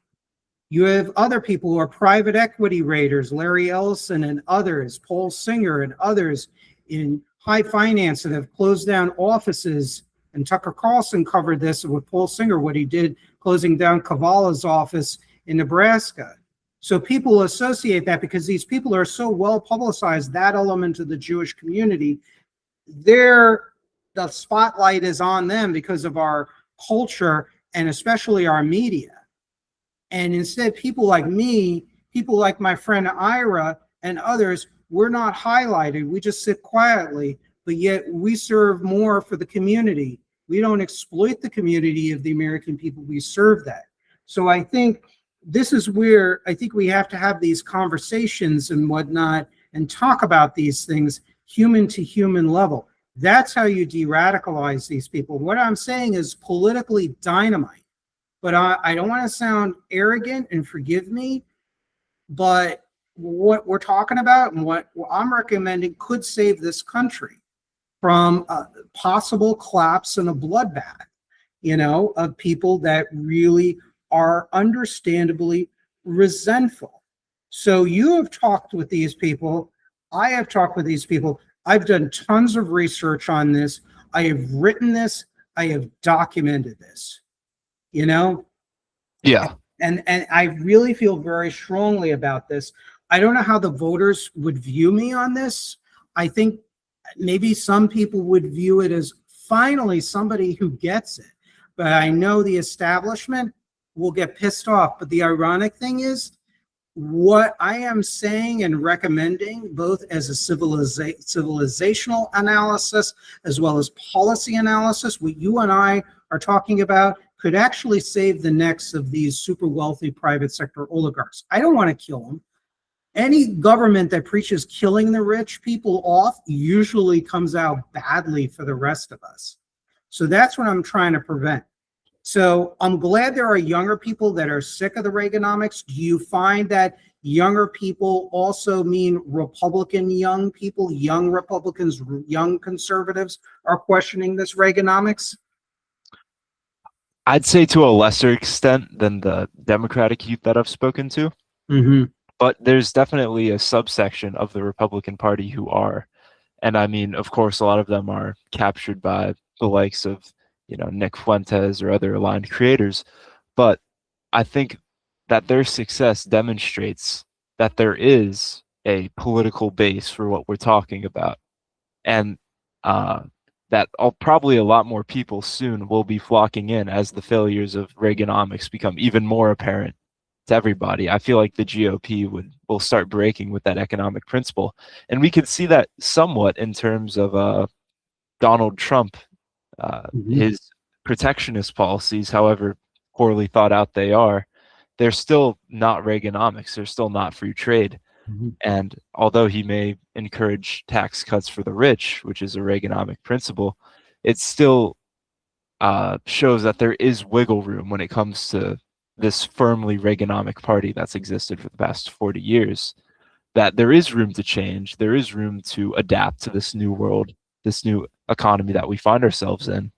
And, love Trump or hate him, he's proved that there is room for advancement in terms of economic principles from this Reaganomics to a more protectionist, Listian, Hamiltonian economic system on the federal level. Yeah, I think you're right. And that's why I supported and was MAGA in 2015 and 2016.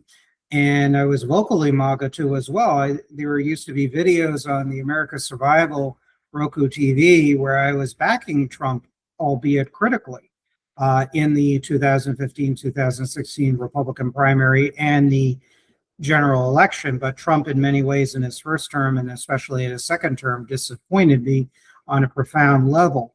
Yes, there are certain basic outlines of his policies and some of his rhetoric and I don't want to say ideology, but rhetoric that I support, but there's a lot that I really take deep exception to.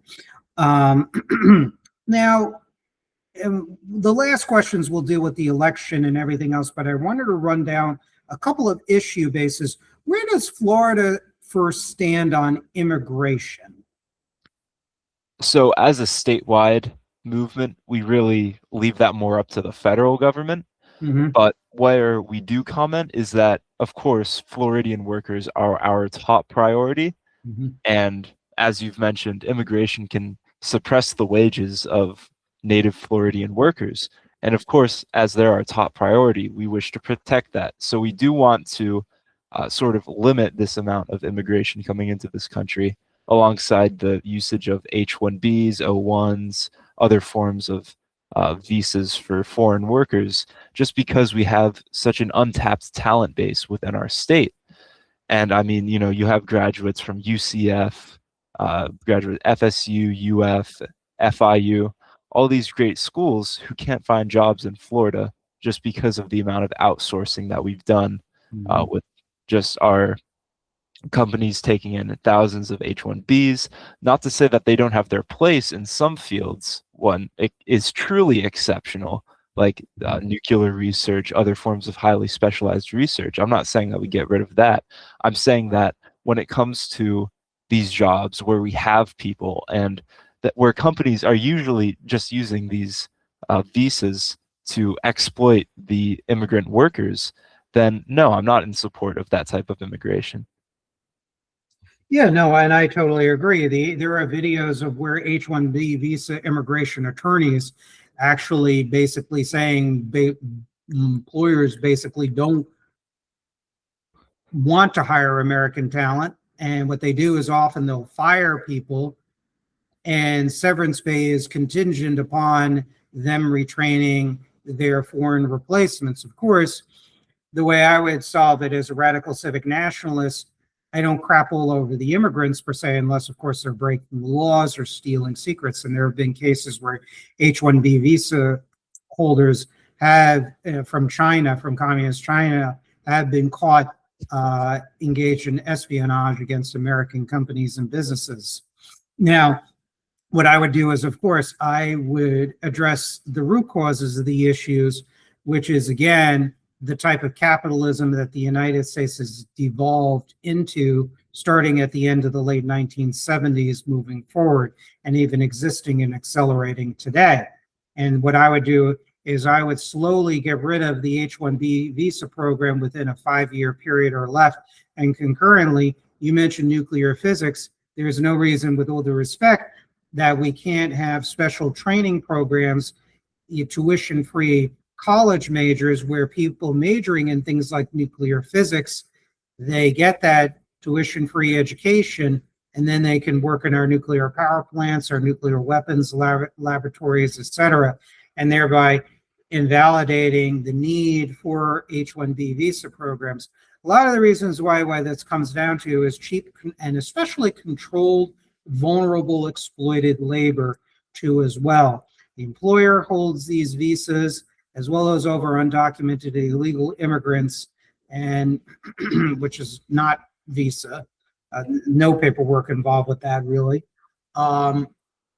They hold those contracts like a leash over them, and if they strike, then that's it. I mean, down here in Florida, there were, I think it was either Bahamian or Jamaican workers. They were working at, I think, the Fonjul sugar farms and refinery in the Lake Okeechobee region, and they were on strike. And those workers, foreign workers, were immediately deported too as well. What I would do is I would do the tuition-free education majors in selected fields like nuclear physics. And then what I would do is have those H-1B visa holders basically replaced over time, where it just invalidates the need because we have our own talent in the state of Florida as well as the United States. That is a federal issue, of course, but as president with a cooperative Congress, I would get rid of that.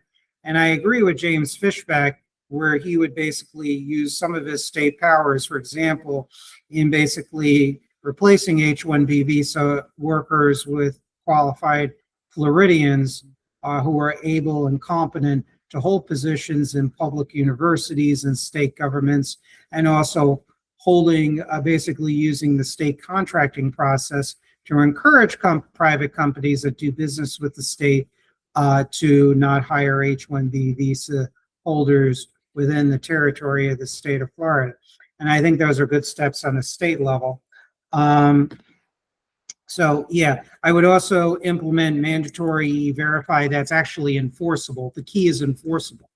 And I would actually enforce that. I would enforce severe punishments for abusive labor contractors and farmers that treat immigrant and non-immigrant and even Native workers. There are cases of homeless people, homeless Floridians being kidnapped or enticed into these farms by labor contractors, some of whom were punished and others were not, and many who are protected by Republican politicians.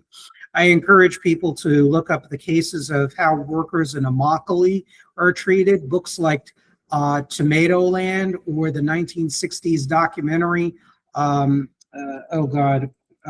think it was a CBS documentary, Mike Wallace, Harvest of Despair. Let me look it up. It's like a whole thing on the sharecroppers. This is before you had major amounts of immigrant workers here. I think it's Harvest of Despair. Let's see, Harvest of Shame. Let's see. Yes, Harvest of Shame, which is a 1960 television documentary presented by broadcast journalist Edward R. Murrow on CBS that showed the plight of American migrant agricultural workers. So those kinds of abuses, which include illegal and legal immigrants, that would be severely cracked down by my FDLE, because one of the planks of radical civic nationalism is justice. That is one of the pillars: unity, justice, freedom, work, and country. That's the pillar. So I think you guys are definitely on the right start about immigration, and I really applaud your group for that. What is your stance, aside from your organization's stance, on education, aside from trade schools, which I strongly support? Aside from trade schools, we definitely value the state's role in education. We do support parent choice in terms of giving waivers for private education, because we acknowledge the role of course, Catholic private schools in the formation of scholars, and they have historically produced some of the most intelligent thinkers. Mhm. And of course, we want to promote that. But also, public education is so important to every single state, and Florida alongside. And so what we would want to do, of course, would be strengthen the Bright Futures program to provide tuition-free college for every single student who can, of course, meet the GPA and service hour requirements. Alongside that, we wish to limit the amount of international students coming into Florida colleges, because if the taxpayer is funding a state college, then that should not be excessively utilized by international students or national students at large. And of course,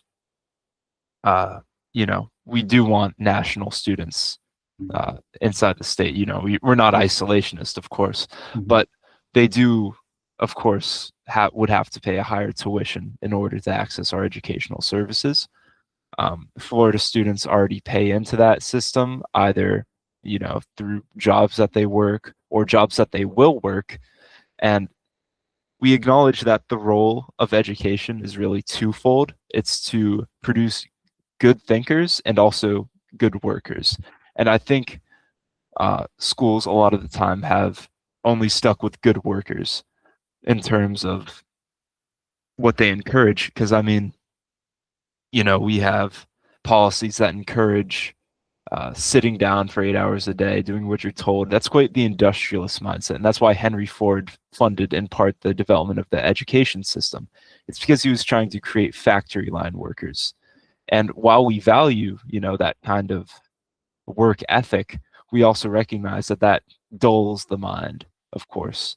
And to encourage academic and intellectual development, we would need programs to make people think critically and preferably from a young age about events in the world.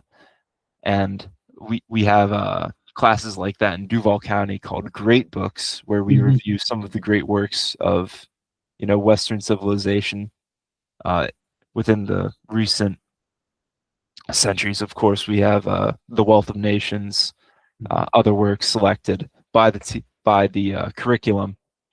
And thinking critically like that, my first time in ninth grade was quite refreshing. Well, thinking critically in an academic setting inside class was quite refreshing, because beforehand, you get told what to read, you read it, you answer questions, you take a multiple choice test. That's usually the end of it.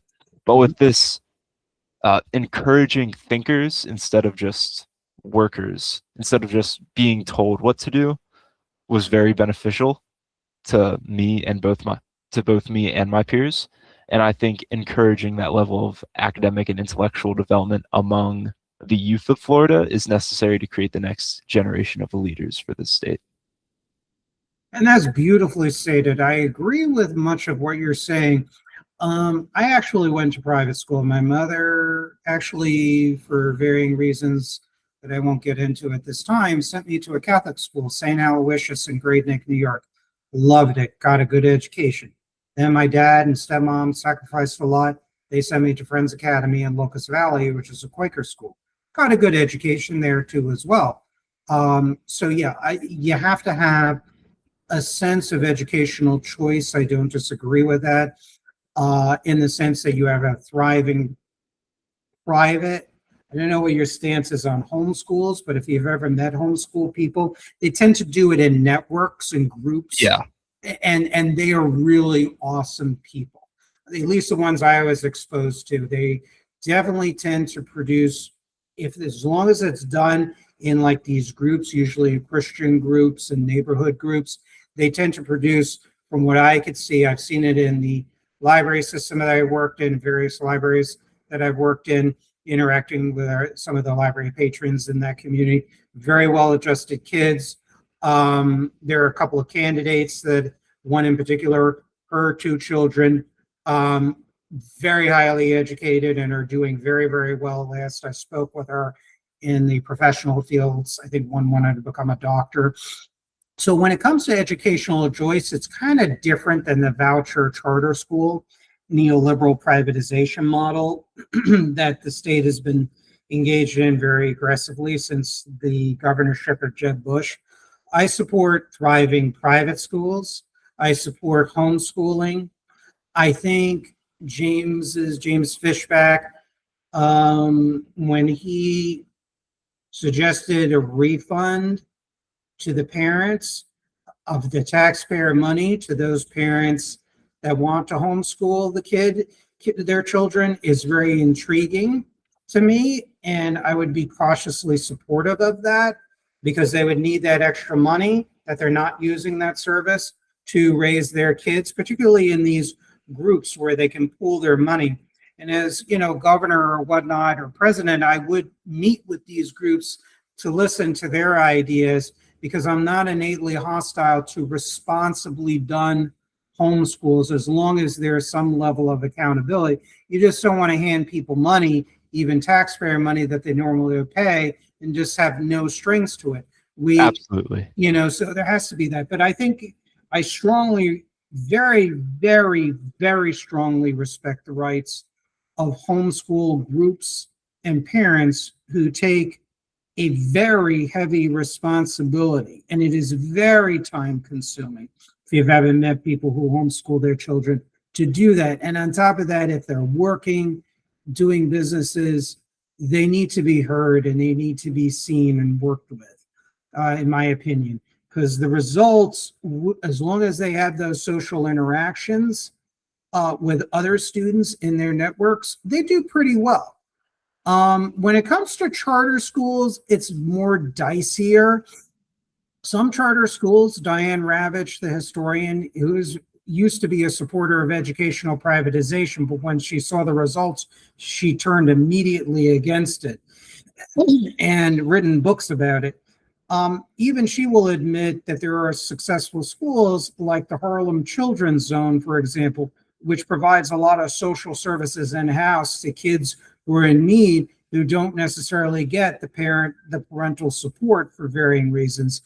So that's an example of a very well-run charter schools, but there are other ones that are absolute scams, that only cherry pick the kids they want to come into play. The teachers are not always paid well, depending on the school and given the best benefits. It wildly depends on who the operator is. And then there's also foreign countries that invest in them or create charter schools like Turkey, China, Russia. This was years ago. That presents a potential national security problem. I totally agree with you that schools should be part of a structure institutionally to help mold or complement what the parents and the students themselves do in creating better citizens, civically minded citizens, teach people a sense of self-responsibility and self-sufficiency. That's why I support restoring shop, home economics, civics, basic entrepreneurship and economics, real world economics. I'm not talking about Karl Marx and anti-capitalism. I'm not talking about singing the praises of Milton Friedman and Walter Williams and von Mises. I mean, we can teach about their point of views, but teach economics in more of a practical, real world way. What I would also do is to, as you pointed out, encourage critical thinking. And that's where you got to read all sides so you, the student, can decide as a free citizen of the state and the USA to make your own intellectual judgments. Because I don't want like full groupthink. Yes, give the basic respect for Constitution. Yes, teach about the evils of communism and radical extreme forms of socialism and National Socialism, fascism, etc. But also, create that bedrock where people appreciate the liberty and our Constitution and our history.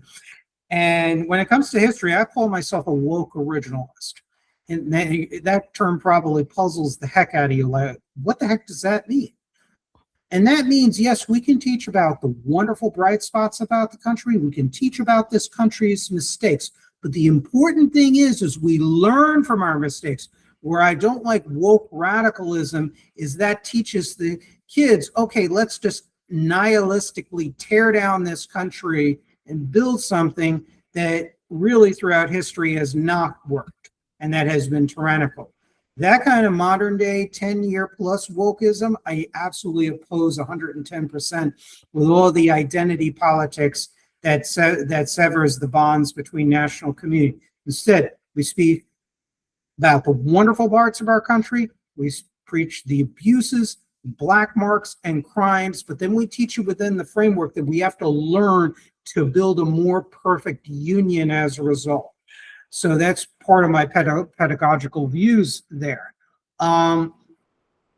So I would severely regulate charter schools. A lot of them, to be honest, would be phased out. School vouchers, part of the problem is that, and my daughter has gone to private schools, and the issue with vouchers, some of the private schools do not take them or accept them.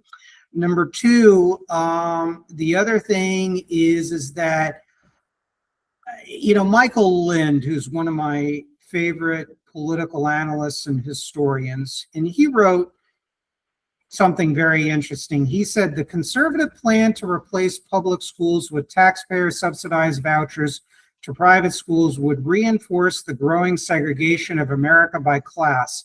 If vouchers were not linked to government caps on tuition, expensive private schools would simply raise their tuitions by the amount of the voucher to continue pricing out all but the wealthiest students. Even worse, middle-class American parents would find themselves being taxed to pay for the vouchers of rich children attending schools from which middle-class children could be legally turned away because their parents did not make enough money. And there's some other things in my notes that lends credence to that. So that's my concern. And that does actually occur. It doesn't pay for the full tuition on many occasions. I mean, some of these private schools a decade ago were already $20,000 or $30,000 in a year, and these are top private schools. And even if they took vouchers, the vouchers were never fully covered because the tuitions were just so expensive. I would be willing to bargain with the voucher people if they could answer these concerns that Mr. Lind and I and others have. The other thing is that takes away from the public school. Monies from the public school. What I would do with the public schools, I'm very firmly in support for as much as possible locally controlled public school with some certain national and state standards. But what I would do is this: I would reduce the class sizes to 15 people per class. I would engage in a New Deal crash program. Get all these able-bodied people on welfare, and if they have the skills, if not, we'll train them, whatever. But the ones that have the skills, even able to work with their hands and physical strength, do a New Deal-style WPA type of program to build schools to accommodate this expansion of school buildings that will be needed instead of shoving students in portables, for example. I know the kids don't like portables. My brother is younger. He's now about 40. I mean, he went to Stoneman Douglas. I mean, even then, people didn't like portables. They don't like walking to portables. So I would reduce it to 15 people, less stress for the students, more time with the teachers to work with students on an individual level. I would pay the teachers massively more money. I don't agree fully with merit pay because it's been tried in England and the United States, off and on in the United States since the 1920s. It sounds good, and I would ideally like some merit structure in there. I would have to work with the unions, the parents, the public educators, administrators, stakeholders to try and hammer that out. But it has demoralized a lot of teachers.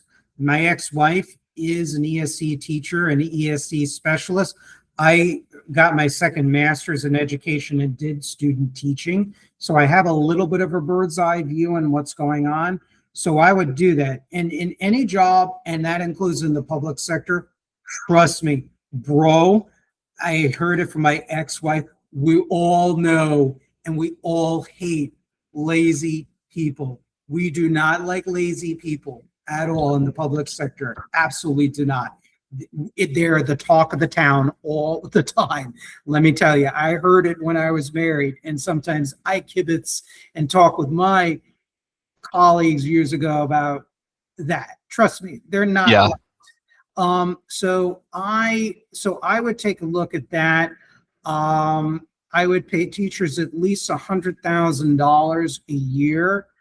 But we would have to take a look at evaluation system, because there's a part of me with my conservative, libertarian, inegalitarian tendencies that views that not everybody should be paid the same.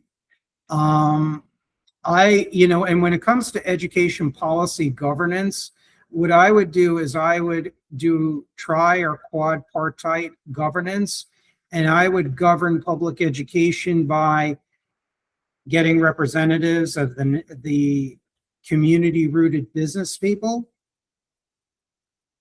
elements of the unions, as long as they're not radical leftists. I can, with all due respect to my left people in my audience, it's not going to work.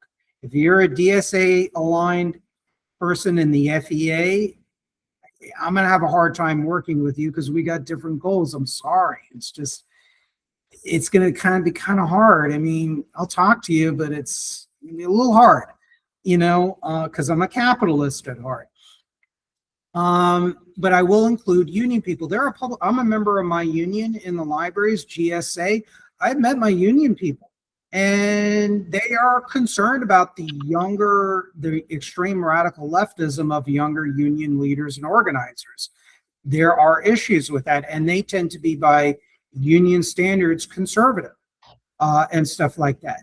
I would work with those people. It's called business unionism, not radical unionism in the sense that I want to use unions to import an agenda, to smuggle an agenda that has nothing to do with the betterment of the workers. That's my kind of unionism.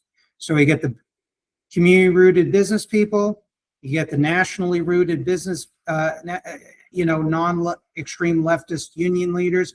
I would bring the parents and even students to the table too. Get maybe some of the student of the year, come up once a year and help me govern. Maybe even do some summer work to do that. I'm just shooting ideas. Some of it extemporaneously. I would also work with the PTAs and bring the parents on the boards, volunteer or even pay them. And that's what I would do. That's a portion of my education policy. If it was up to me, I would like to see clauses in the unions that ban totalitarian and authoritarian-minded people from sabotaging the unions too as well. We used to have laws, the unions used to have laws, but by the early 1990s, the radical left pushed that out of the AFL-CIO. So that's my education policy, or some of the education policies there. Now when it comes to crime, what is Florida First's views on crime? So our views on crime are that generally, if economic conditions improve enough, crime levels will go down. So it isn't a very main focal point of our platform. Mm-hmm. But speaking just as me personally, I think having a three-strike system like Fishback was talking about when it comes to violent crime or drug crime would be beneficial. I think a lot of those people need to be off the street, just because they pose a threat to society. They pose a threat to our economy in terms of footing the bill for their damages caused, because they could, of course, get in a police chase, damage public property. Mm-hmm. I just think that we need to crack down on this kind of accepting culture when it comes to things like larceny as well. Mm-hmm. Bulk burglary. I don't enjoy the idea of shoplifting, it's quite repulsive to me, even when it is a large corporation, because Mhm. it's morally wrong. People Mhm. try to justify it by saying, oh, well, it's a large corporate, it's Walmart, they're insured. That doesn't make it right at all. That Yeah, seems like quite exactly. the post, you already did it, so you have to justify it. It's quite the, I don't know, mental gymnastics, because you're still damaging a local business, even if it is Walmart, because they have local employees whose Mhm. pay will be affected down the line by the rising insurance costs. And it's just a very short term mindset to be like, oh, these people, they should be allowed to steal. They need to feed their family. We Yeah. have loads of food banks run by many churches and other religious organizations. There's the Islamic Center in Jacksonville. There's Christian centers in Jacksonville that do this food bank organizing. There's Beam out at the beaches in Jacksonville.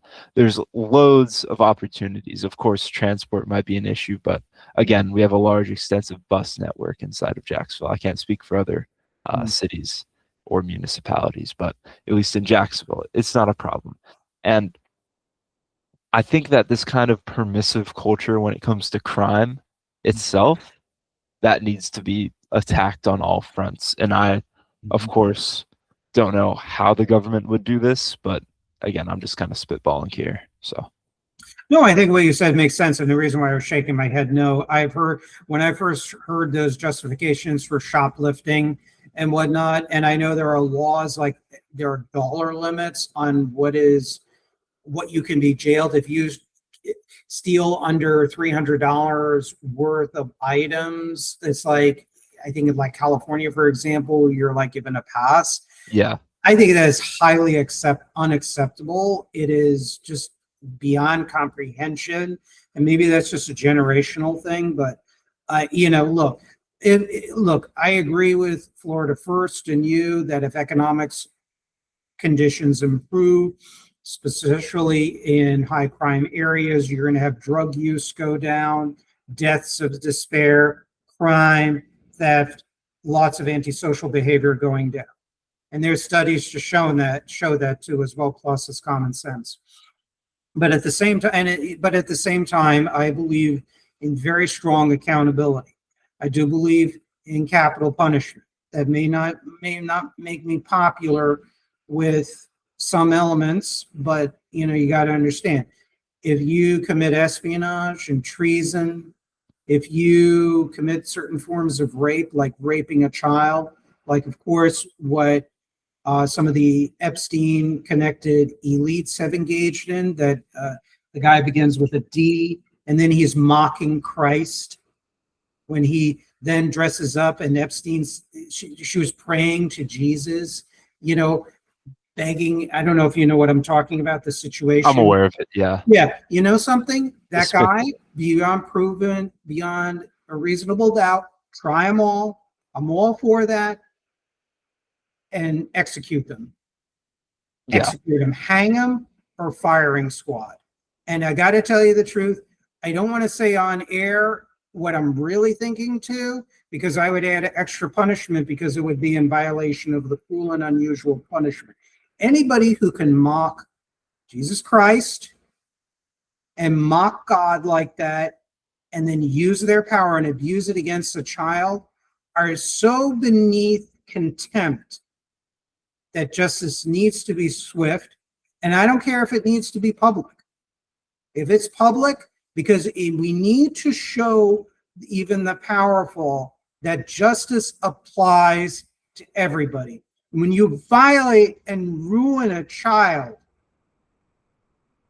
that is just, remember, radical civic nationalism, one of the pillars is justice. And I hate saying this, it's out of character for me, but there is room for vengeance. And I'm probably going to lose the ACLU vote. But I Quite got a possibly. kid. I got a kid, and God bless you. I hope you have a kid. Dad, and everything else. I hope you do when you're ready. And I know I think you're a child yourself or about to be going into young adulthood. You kind of understand where it comes from. If you're my son, if you're my daughter, Emily, if that happened to her, I don't know what I would do. And I don't want to say on air what I would do because I would not be thinking rationally. But give him justice. I completely understand, yes. Yeah. So give him justice for certain crimes. I am for capital punishment. First degree murder, capital punishment. None of this, they're sitting in jail for 20 years. That's nonsense. Yeah. You get it done. That's it. Okay? Completely. So then you're a drain on the taxpayer as well. And there's no point in really, no offense, keeping you around per se if you're just going to sit and rot in jail. Yeah, it's just there's no need. Lethal injection, hanging, firing squad. I know very few states now do hanging. I think Utah did or does. There are very few. Whatever. I'm not trying to be brutal. I don't like it, but you got to understand, guys, and not you understand, but I'm saying the audience. I am human. There is a moral outrage, so there's that. I also agree with rehabilitation. I've seen with former criminals and people that have done almost bad things, even in their youth, get their lives together. And they do. There are people who are criminals or former criminals who are in jail. You get the education, the psychological treatment. And as long as you're not a psychopath, sociopath, or any diagnosed antisocial personality disorders, and when you go back into the community, you're hooked up with a job, and businesses could get certain exemptions and tax exemptions. Like there are a lot of businesses, I would cut the 5% corporate tax rate. I think that's what the state level is. If you do a number of things for the community, pay high wages and whatnot, you're going to get a lot of relief, even in the low tax Florida system that we have for business taxes, because I really want to reward a lot of these good businesses, whether they're big, small, medium, or home-based businesses. But yeah, I believe in rehabilitation wherever it's possible and achievable, combined with a very tough stand on crime, as well as getting to the root causes of crime, which a lot of it is economic too as well. So that's where I stand on crime. Now, foreign countries is entering in a lot of statewide races and the governor's race.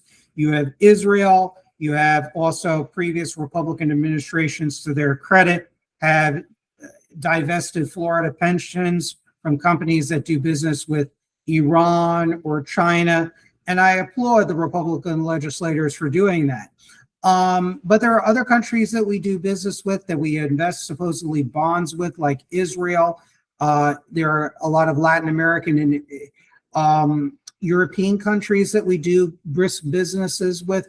Now, my view is this: I would rather invest bonds within the state or federal government or stable institutions in the United States, so the money recirculates within the state of Florida or within the United States, or I want to maximize the benefits for Floridians total. It's nothing personal against any countries. I mean, some of the countries I listed, I visit, and I like going there. I like experiencing other cultures and absorbing the vibe and everything else and whatnot. But this is entering into controversial territory and whatnot, because Florida is an international economy. We have seaports, particularly in Miami, Fort Lauderdale, Tampa, St. Petersburg. We got container terminals along the St. Johns River, towards the mouth of the St. Johns River, outside of the downtown area that handles container ports and everything else. A lot of this is international. So where does Florida First stand on trade relations, investment with foreign countries, whether friend or foe or neutral country? So when it comes to the Israeli bonds that you're referencing, we're completely against investing outside of our own country, and even we would prefer within our own state, honestly. But of course, we're a federal nation, so we of course do not rule out the possibility of investing at the federal level. But we would honestly prefer to keep the funds back here because that's where they can be utilized. It increases the circulation of capital and thereby increases the amount of money available for projects and other things within the whole government. So we're obviously against sending any money overseas or to any other country. But when it comes to trade, you're right. We have a large trade presence in terms of Jacksonville, Miami, Tampa area. We have a lot of active seaports. We have Jacksonville is one of the largest train uh, conjunction points within Northeast Florida. And we obviously recognize the fact that we are a quite internationally involved economy. And we want to allow that framework of international collaboration to exist as long as it keeps benefiting Florida. And it has been beneficial to Florida. I mean, I believe, the ports provide a lot of jobs. I've known a lot of guys who've worked down there. The train industry obviously provides jobs to Floridians, as well as serving a purpose at a national scale in terms of transport of the goods. And as long as, of course, the trade is beneficial, I think, interstate commerce is reserved by the Constitution for the federal government. So there's not much we can do in terms of regulation there. But I think the federal government should take a more active role in tariffing specific industries to promote reindustrialization, as we've talked about, to promote the protection of Florida's agricultural industry, as we've lost around, I think, 50% of our orange groves since 1970. I could be wrong with that, but I believe that's the figure. And I think that's shameful. That's, who we are as a state. I mean, it's on the license plate, for crying out loud. And just to protect that kind of cultural trademark that we have of oranges, of cattle. I mean, Jacksonville was called Cowford for a time just because they used to drive cows along the St. Johns River or through the St. Johns River. And I think to protect that culturally is important because we're not like any other state. We have a unique character based off of, as I've mentioned, British and Spanish histories alongside the influence of recent immigrants like from Cuba. And to value that and protect that means drawing the line as to what industries we want and what we want to protect. Yeah, I totally agree with you. And, to be honest with you, when it comes to foreign investment in bonds, whether it's Israel or whichever, I mean, to be honest with you, I would have to look at the issue more deeply, but on the surface, I would rather invest it, as I implied. And this is any bonds, whether it's Brazil or whatever, especially China or Russia or Saudi Arabia or wherever we ever, even as a country, and I know we have investments, they buy our debt.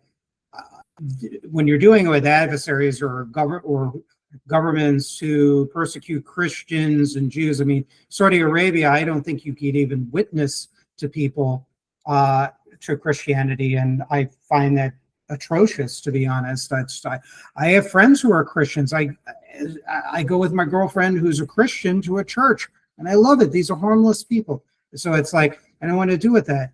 But even countries that are quote unquote allies like South Korea, Japan, Israel, you want foreign investment, fine, like controlled foreign investment.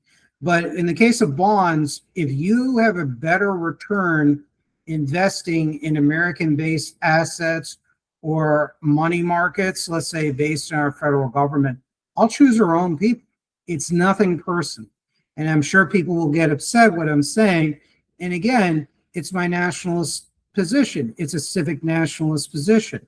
I also don't like foreign lobbies either. Some foreign lobbies are worse than others, but, we also have to protect our businesses, in trade, not only with tariffs, and we should use the Florida governor would work with our congressional and senatorial delegation, and we would go to Washington, D.C., and I would, if there is a bad trade agreement that comes about, we would pressure people against it. Maybe I could work with some governors and push back against, for example, the trade treaty and negotiations to allow 600,000 communist Chinese students who are nationals of that country, a portion of whom will be espionage. And when you look at the history of communist Chinese students coming to the country since those exchanges were started by President Carter when he enacted most favored nation trade status in 1979 with communist China, many of them served as actually an espionage parlance as vacuum cleaners. They would major in technology, physics, and other hard sciences and natural sciences for the purpose of collecting as much data and then sending it back to their country in order to improve their military, their industrial base, and their intelligence capabilities. That's a huge problem with me. But I mean, when it comes to candidates and whatnot, I know this is a federal issue, but I would just ban all foreign lobby. If you're a candidate or American citizen, you would be prohibited from being funded by organizations that represent foreign countries. You want your little friendship group? Fine. They can go to Washington. They don't have a financial leash over your collar, over your neck, and they'll say, this is our point of view. Cool. We'll consider that. Thank you for visiting us. Nice to meet you. Go home safely. Then we get the other side, and then the legislator and the chief of staff or the governor or whatnot or president will be like, which is the better side? What does the intelligence say? What does my personal morality say? What does the Constitution say? We're going to come up to a decision, and then we don't have a foreign lobby breathing down our neck, whether it's the Russia lobby, the China lobby, the lobby for South Korea, Japan, Israel. I don't care what it is. And I'm not anti-Semitic. I'm sorry. You read my writings, okay? Listen carefully and take the wax out of your donor-funded wax out of your ears. Not saying to you. So yeah, that's what I'm saying. So I would look at divesting a lot of the bonds if they're not, whether it's Israel or Japan or South Korea, if they're not yielding the state enough money, then I'm going to go elsewhere and preferably within the state or develop a state bank in the case of North Dakota and use that money and put it in as seed money. And I would consult with North Dakota state officials and see what they do right. I would also take a look at with trade, I would look at our biggest trading partners and I would visit them. But the first year, what I would do as governor, ideally, I know it's easier said than done, I would do a barnstorming tour of the state. And I would literally try and listen to people. And I want people from all walks of life, the homeless guy to the rich guy or woman, to be modern and politically correct and inclusive. And that's what I would do. And I would bring it back, govern accordingly, and then I would visit maybe the next year or during that year, try and put in a couple of visits with our top trade partners, which tend to be, if I recall correctly, correct me if I'm wrong, parts of Europe as well as Latin America, and I would concentrate on that. But I would not be going to foreign countries for political visits, but I would concentrate on our top trade partners, whether it's Israel, Germany, Mexico, whichever, drum up more business, as long as it doesn't interfere with our industries and as long as they don't pull industrial espionage. Japan, France, and Israel, amongst our allied countries, have the most aggressive, at one point or another, historically, aggressive industrial espionage against American companies. I don't know if you knew that. Those three countries. I was aware of the Chinese espionage. I was not aware of Korean, as you mentioned. That's surprising. No, Japan did, yes. Japan early on did. Pat Choate, friend of the show, wrote a book called Agents of Influence in 1990, where he documents that. There are others. And I've been to Japan. I love Japan. I love the people. People are so helpful.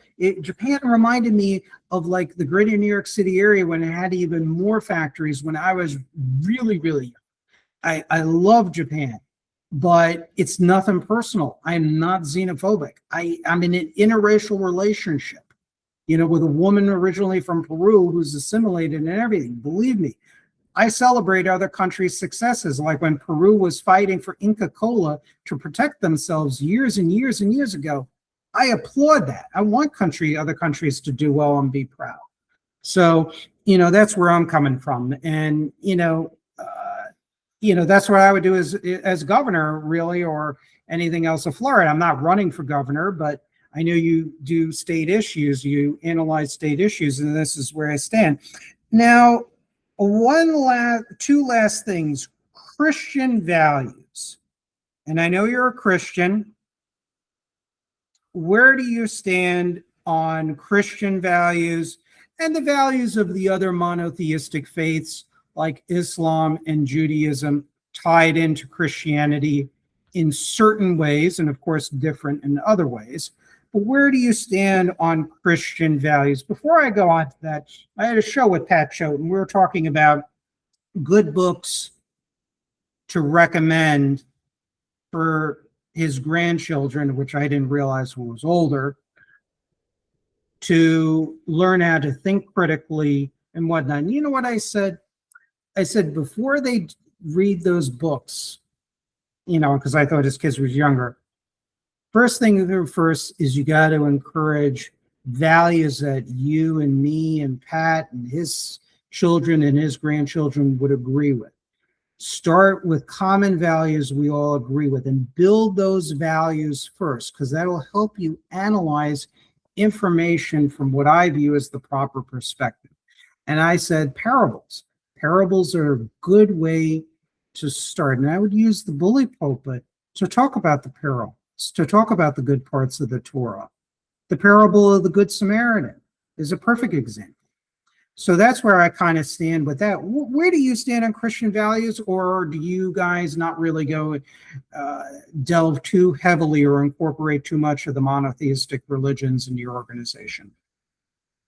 So, we of course recognize the role Christianity has played in the foundation of the United States. I mean, off the top of my head, God is mentioned 4 times in the Declaration of Independence.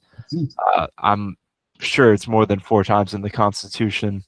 All but one of the colonies recognized that officials had to be Christian in order to serve inside the government.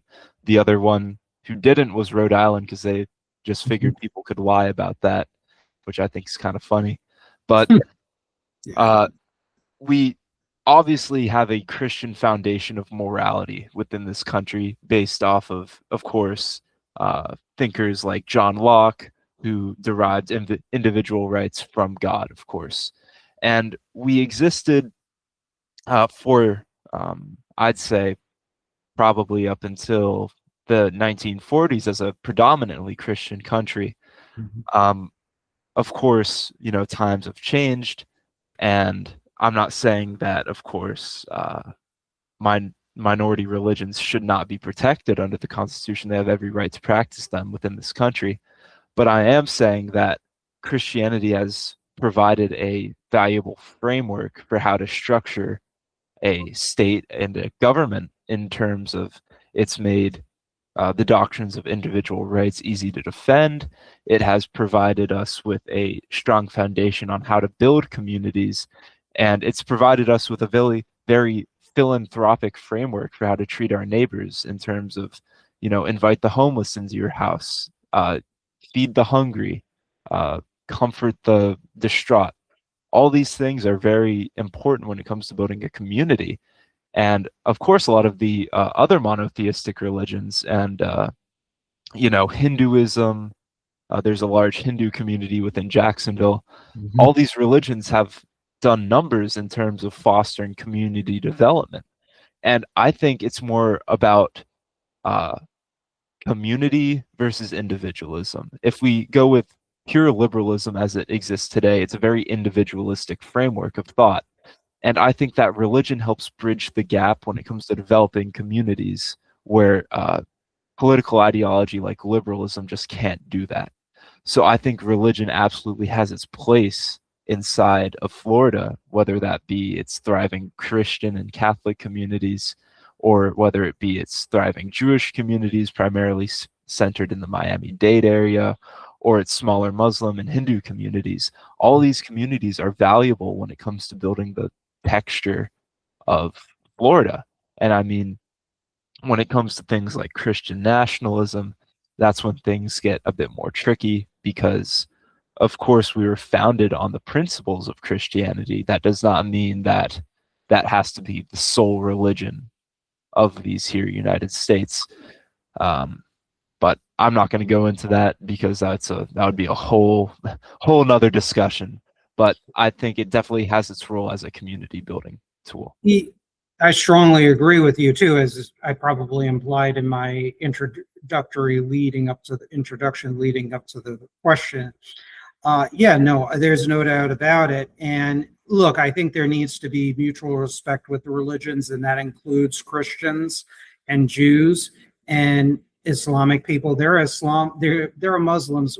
There was one Muslim. He was a student, and he stuck up for my good friend Jason back in undergraduate school because he had older suite mates who bullied him. One of whom was named Mike. I'll never forget it. And Mike's friends and Ken, who was from New City, I'll never forget it. And Hashir Majorca, I remember him. He was from Pakistan. He was a Muslim. Good guy. Stuck up for him. I think he was military trained too. And he stuck up for my friend Jason, who was like in undergraduate school. And I witnessed it. We have some Muslims who work for the library system who are the kindest people you could ever meet from Iraq, who were very much against Saddam Hussein and the Ba'athist socialist dictatorship. So my point being is there's good people and goodwill in every faith. And I think we have to be very, very careful in demonizing other people. Absolutely. And that includes not only Jewish people, but also Christians, because there's a lot of unfair stereotypes about Christians that are totally unwarranted, as well as Jewish people, and frankly, also Muslims too. And I think this builds a sense of radical civic nationalism because we view ourselves as one community while we're still pursuing our own individual interests. Now, I'm going to have you talk about the campaigns of 2026, and I want to see what your organization. I'm sure you're a nonprofit or will get nonprofit status, so I'm not sure if you can endorse candidates. But I'd like you to talk about the different gubernatorial candidates and the candidates that you're aware of in the State House, State Senate. I just got to use a restroom, so if you can talk at length about it, I will hear you. But I have to use the restroom quickly, okay? Okay. Thank you. I appreciate it. Let's start talking. Okay. So, of course, Florida First believes in James Fishback as the good candidate for the gubernatorial race in 2026 because of his, frankly, he invented Florida First with his phrasing and rallying around it. We're just helping develop it as an ideology, or not as an ideology, but as a viewpoint in terms of politics. And yes, we have not formally organized under Florida state law yet, so I'm not too sure what I can say or what I can't say, but James Fishback is definitely the most Florida First aligned candidate in terms of policy. He wants to divest funds from Israel. He wants to put the Floridian people first in terms of working. He wants to stop Blackstone and other companies from buying up single-family homes. All of these things are going to be great for the Floridian people. In terms of Florida legislature, we have Tony Diaz, who's a great guy down in Florida's 113th district in Miami. He's been wonderful to work with. We're actually working on passing some legislation with him if he gets elected that would establish a state bank for the purpose of infrastructure development. And alongside him, there are people such as Mike Wilnow for Congress in FL11, and he's also a great guy, also very Florida First. There's people like Aaron Baker for Florida's 6th district, I believe.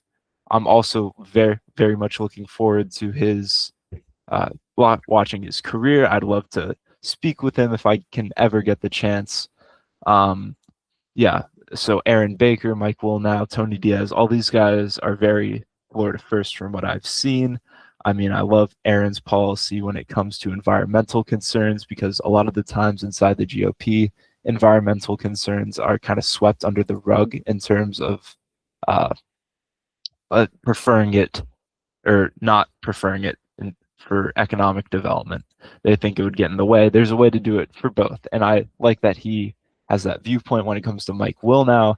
I like his platform when it comes to he acknowledges abolishing all foreign influence.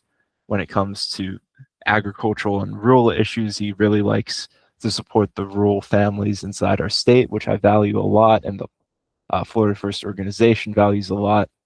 So I think there's a lot of strong contenders, and to really see how successful these Florida First candidates are, I think is a good indicator as to how successful we'll be in the future. Yeah, I have had the opportunity to talk with Tony Diaz, and he seems like really the real deal. He is sustaining some attacks from the local Republican establishment, as you may know, but it seems like he is countermanding that really, really well. I've talked with him on the phone. He has a lot of great ideas. He's a good family man. I'm going to be going to an event next week of his so we can meet, and we're going to be talking and hopefully working together. He's a successful business person, an entrepreneur, which I genuinely admire. He is of the community. I loved his idea of, because there was a vacancy in the State House, as you know, so he opened on his, he literally is using his tiki hut at his house as a kind of office to listen to constituents. And I think that is just so clever and so good and just so original. I just love that. I love it. And he's kind of a funny guy. He's a fun guy too. So, and he also likes some of the same music I do too as well. So, which is also kind of a win cool. in every front. I'm sorry? A win in every front, it sounds like. Exactly. So, okay, so now let's get the elephant out of the room. So what do you think of this whole gubernatorial candidacy? We got Byron Donalds, congressman. He kind of represents the MAGA Trump GOP establishment, if you will. He has a lot of money behind him from all kinds of sectors. We got James Fishback, who's a business person, who's a bit of a nationalist. No, he is a nationalist. And, you know, he has a lot of interesting views. He is definitely shifting the Overton window, at least on some issues in a positive way, at least half of the issues, particularly on the economic issues, infrastructure, some of the education, conservation. I like the fact that he rejects a lot of money from wealthy special interests of all types, foreign or domestic. And, you know, that's good.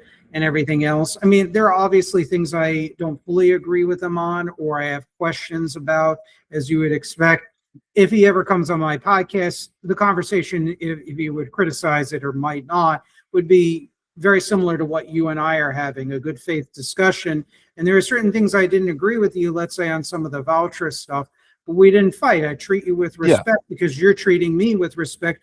And maybe you or James or some other future guests I might have that might tell me something that, I didn't know that fact. Wow.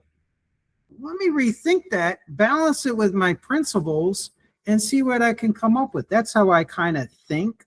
I try to reconcile contradictions and new information that might conflict with my beliefs and see if I can come to a sort of new position that people might not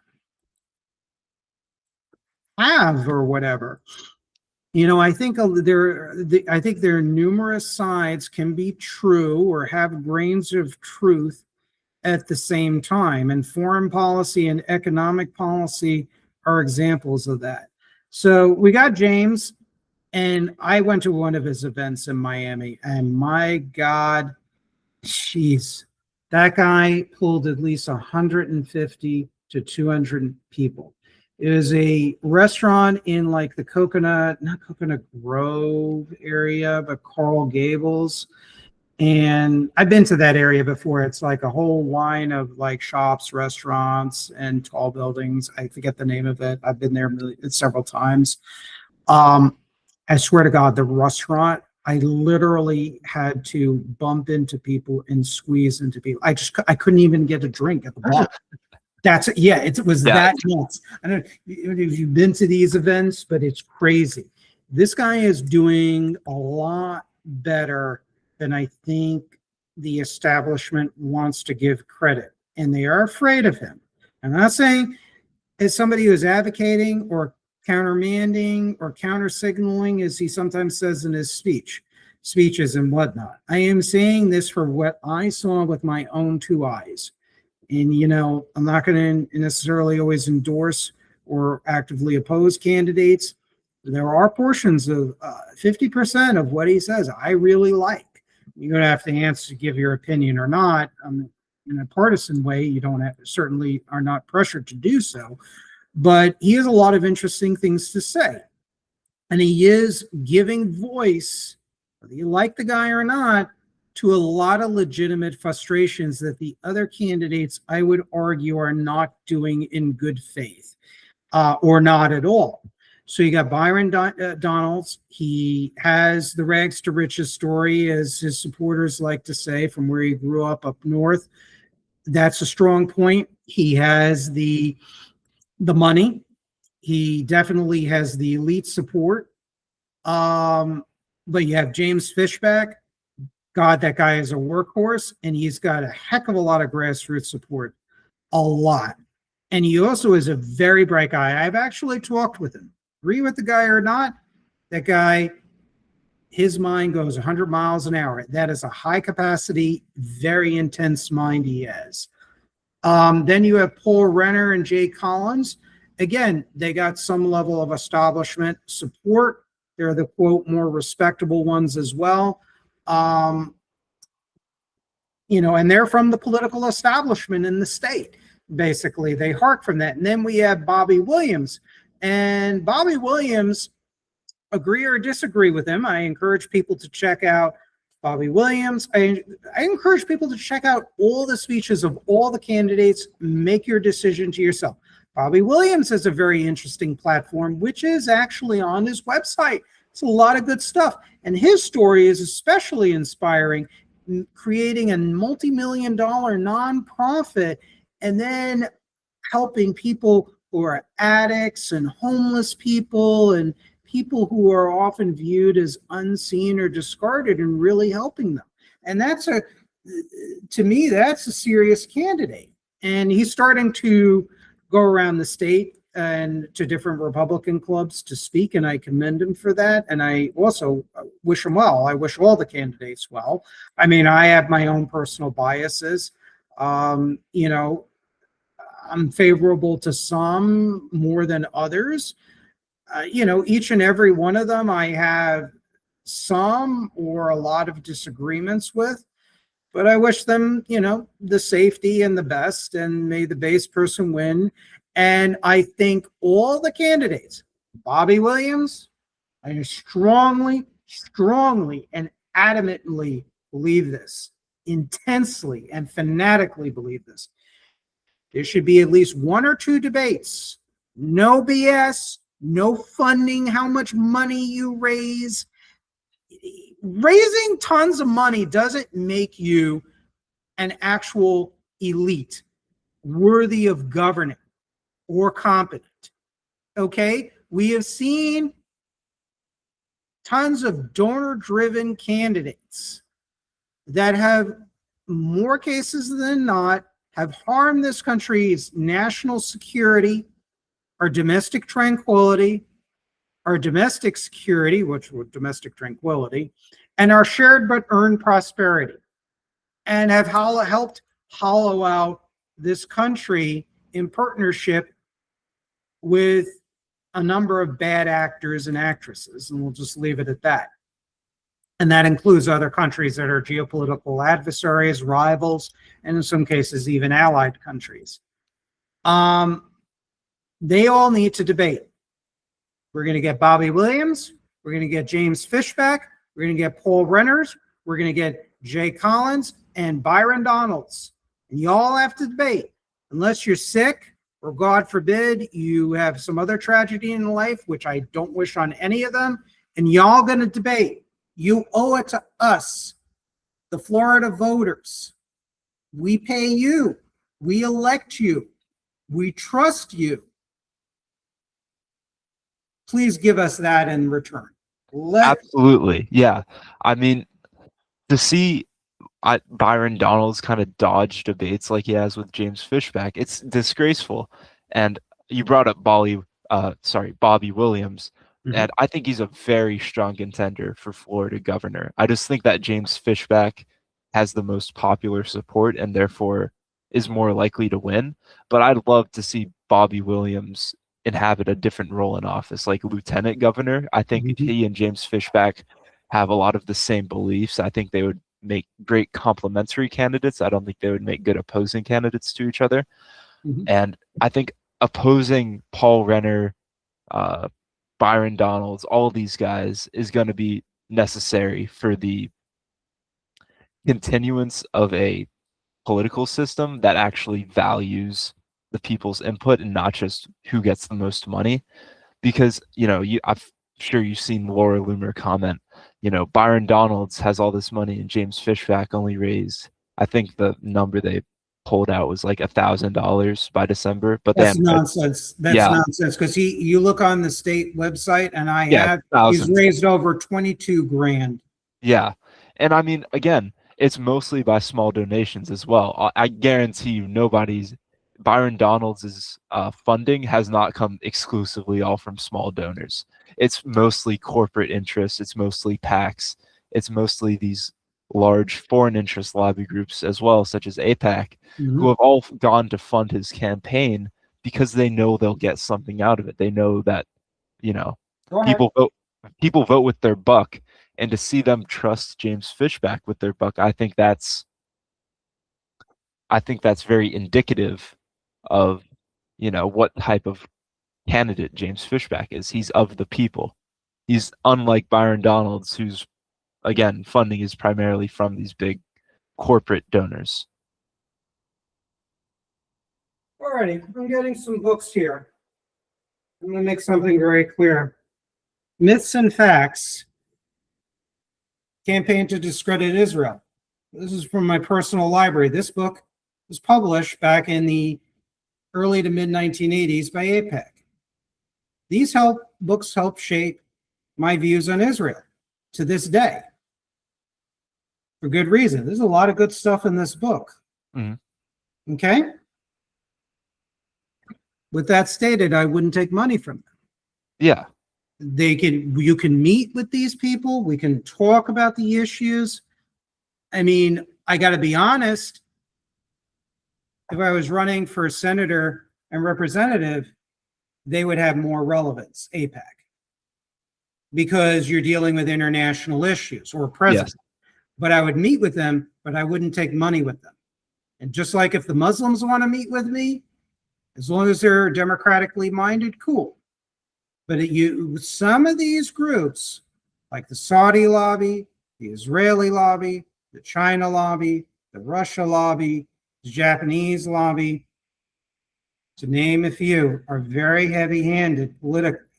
Some of them are penetrated by intelligence services. In fact, all the lobbies that I listed, all have been penetrated by their foreign intelligence services. I don't want to be controlled by them. And that's the big mistake with Byron. You can be pro-Israel and wish that country well and view ourselves as having intersections of interests on certain issues and goals, but you don't want to be controlled by any foreign country, because there are times where with our allies, I look at it as having intersections of interest. There's going to be a lot of divergences. Japan and Germany and France and Italy, and a lot of these other countries during the Cold War and afterwards, they trade with our geopolitical adversaries led by Russia and China. They feel it's in their national interest. They're close by, in some cases geographically, so they feel the need to trade and all the rest of it. Israel, they do the same thing, and they're suicidal about it, just like West Germany and Japan during the Cold War, and even they do under the table with Putin's Russia and China. Israel does the same thing too. I mean, it's sad. I'm going to give you a story, and it gives you an example of elite abandonment, elite corruption, and elite hypocrisy. And again, look, I am not for the Oslo Accords or the Camp David Accords, because those were used as tools by then hostile so-called Arab liberation movements, quote unquote, PLO in the case of Oslo, or Sadat, Anwar al-Sadat. I wrote a paper about this on my Substack, the Sadat Mubarak deception. They use it as a tool to dismember Israel and make it more insecure. So nobody can accuse me of being hostile to the state of Israel, and I stand by those lines. But I'm going to give you a little story. And I told one, let's just say mutual friend or acquaintance of this, and that person did not know this. So there was an investigation. There was a terror bombing attack by Hamas about at least 10 years ago in Israel. Killed American and Israeli nationals, Jews, by the way. Maybe some Christians too, I don't know. I think most of them were Jewish. And these are American nationals. So when Americans are injured and killed like that, that's like bad. That's very bad. That's a huge problem. So apparently, and I lost I lost all respect for Bibi Netanyahu after this. I have no respect for the man after this. This was over 10 years ago. It was found that the Bank of China funded these Hamas attacks in Israel. And the American government, and this is under Obama of all people, pressured Netanyahu to investigate, to launch an investigation, but the Israelis under Netanyahu pushed back against it. And I'm going to we're going to get and find, because this is very important, because this shows why I believe countries may have intersections of interest. I support Israel, forget the emotional part and the sentimental part. I support the existence of Israel because, number one, often the anti-Israel crowd are often very anti-American and against our government. Even the type of government that I would support, they would consider very too liberal and too capitalistic. Number one, the geopolitical enemies of Israel are often aligned against the United States. Two, if you had the collapse of Israel to Hamas, Hezbollah, the Palestine Authority, Iran, I don't consider Turkey particularly a friend of the United States either, by the way. If that collapsed, there will be a humanitarian catastrophe, not only to Jews, but also to Christians and Druze and other non-conforming religious sects, as well as people that may not particularly believe in Israel or in any particular monotheistic religion, because Israel is also has become over time a very heavily secularized society, as you probably know. Yeah. So let me see if I could find this, because this is very, very important. This might be have to be my last segment too, because I do have to be getting to sleep soon. This was in a 2006 terror attack in Tel Aviv, where a Jewish teen from Florida was murdered. Prime Minister Benjamin, I'm looking in my book notes, Benjamin Netanyahu treacherously refused to freeze these accounts that Hamas used Chinese state bank accounts in Israel to fund that 2006 terror attacks. He also refused to support an American anti-terror investigation of Bank of China's connections to Middle Eastern radicals after Beijing threatened to cancel a visit by Netanyahu. So you have to understand where I'm coming from when I say this. As a senator or congressman, if a Jewish teen from Florida is killed, I mean, I don't want some political front of some foreign country, I don't care what it is, to breathe down my neck and say, well, you can't hold us accountable for that. You get where I'm coming from? Absolutely. And I mean, they absolutely should be held accountable for that. That's a failure of their government to protect one of our citizens, as well as, they were slightly complicit in the attack afterwards by not investigating the account. And I mean, first off, having Bank of China accounts unmonitored in your country funding freaking Hamas seems like a misstep in general. So am I an unusual Zionist with asterisks? I'd have to say, I mean, you do not really fit the stereotypical Zionist outlook on life. But the funny thing is I'm doing that because I don't want Israel pushed to the sea when I say that. This is the same problem over and over in every country on our own. You have elite betrayal. And this is why I punch upward with my radical civic nationalism. I want to lift people up that are vulnerable, and everyday Americans without totally despoiling the elites while at the same time holding them accountable. The government, a strong government, when needed, to serve as a referee. That's all I want. So I really appreciate your time. I know we're talking about a lot of controversial issues here in some cases, but these things need to be said. Because, I want to become involved with groups like Florida First, certain campaigns.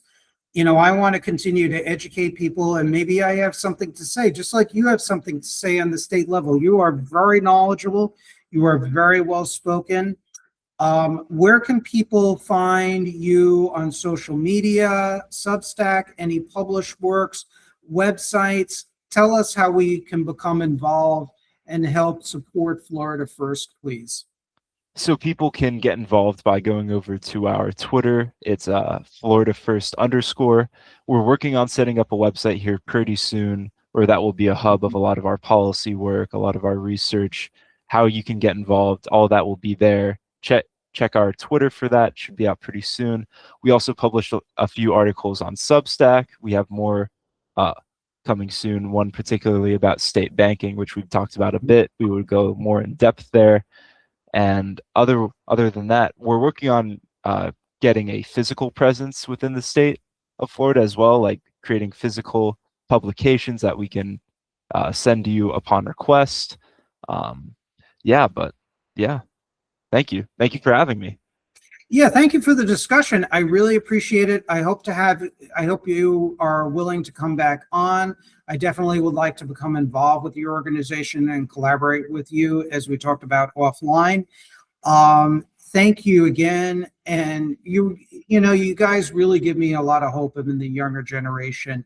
There's a lot of wonderful talent and a lot of bright people who really have their eyes on the prize and want to do the right thing for our state as well as our country. So again, God bless. We're going to be in touch, I'm sure. Let's pray for a stronger state, a stronger Florida, stronger United States. I hope you have a great weekend, and we'll be in touch, and be well. Amen. Thank you. You too. Amen. All right. Hold on.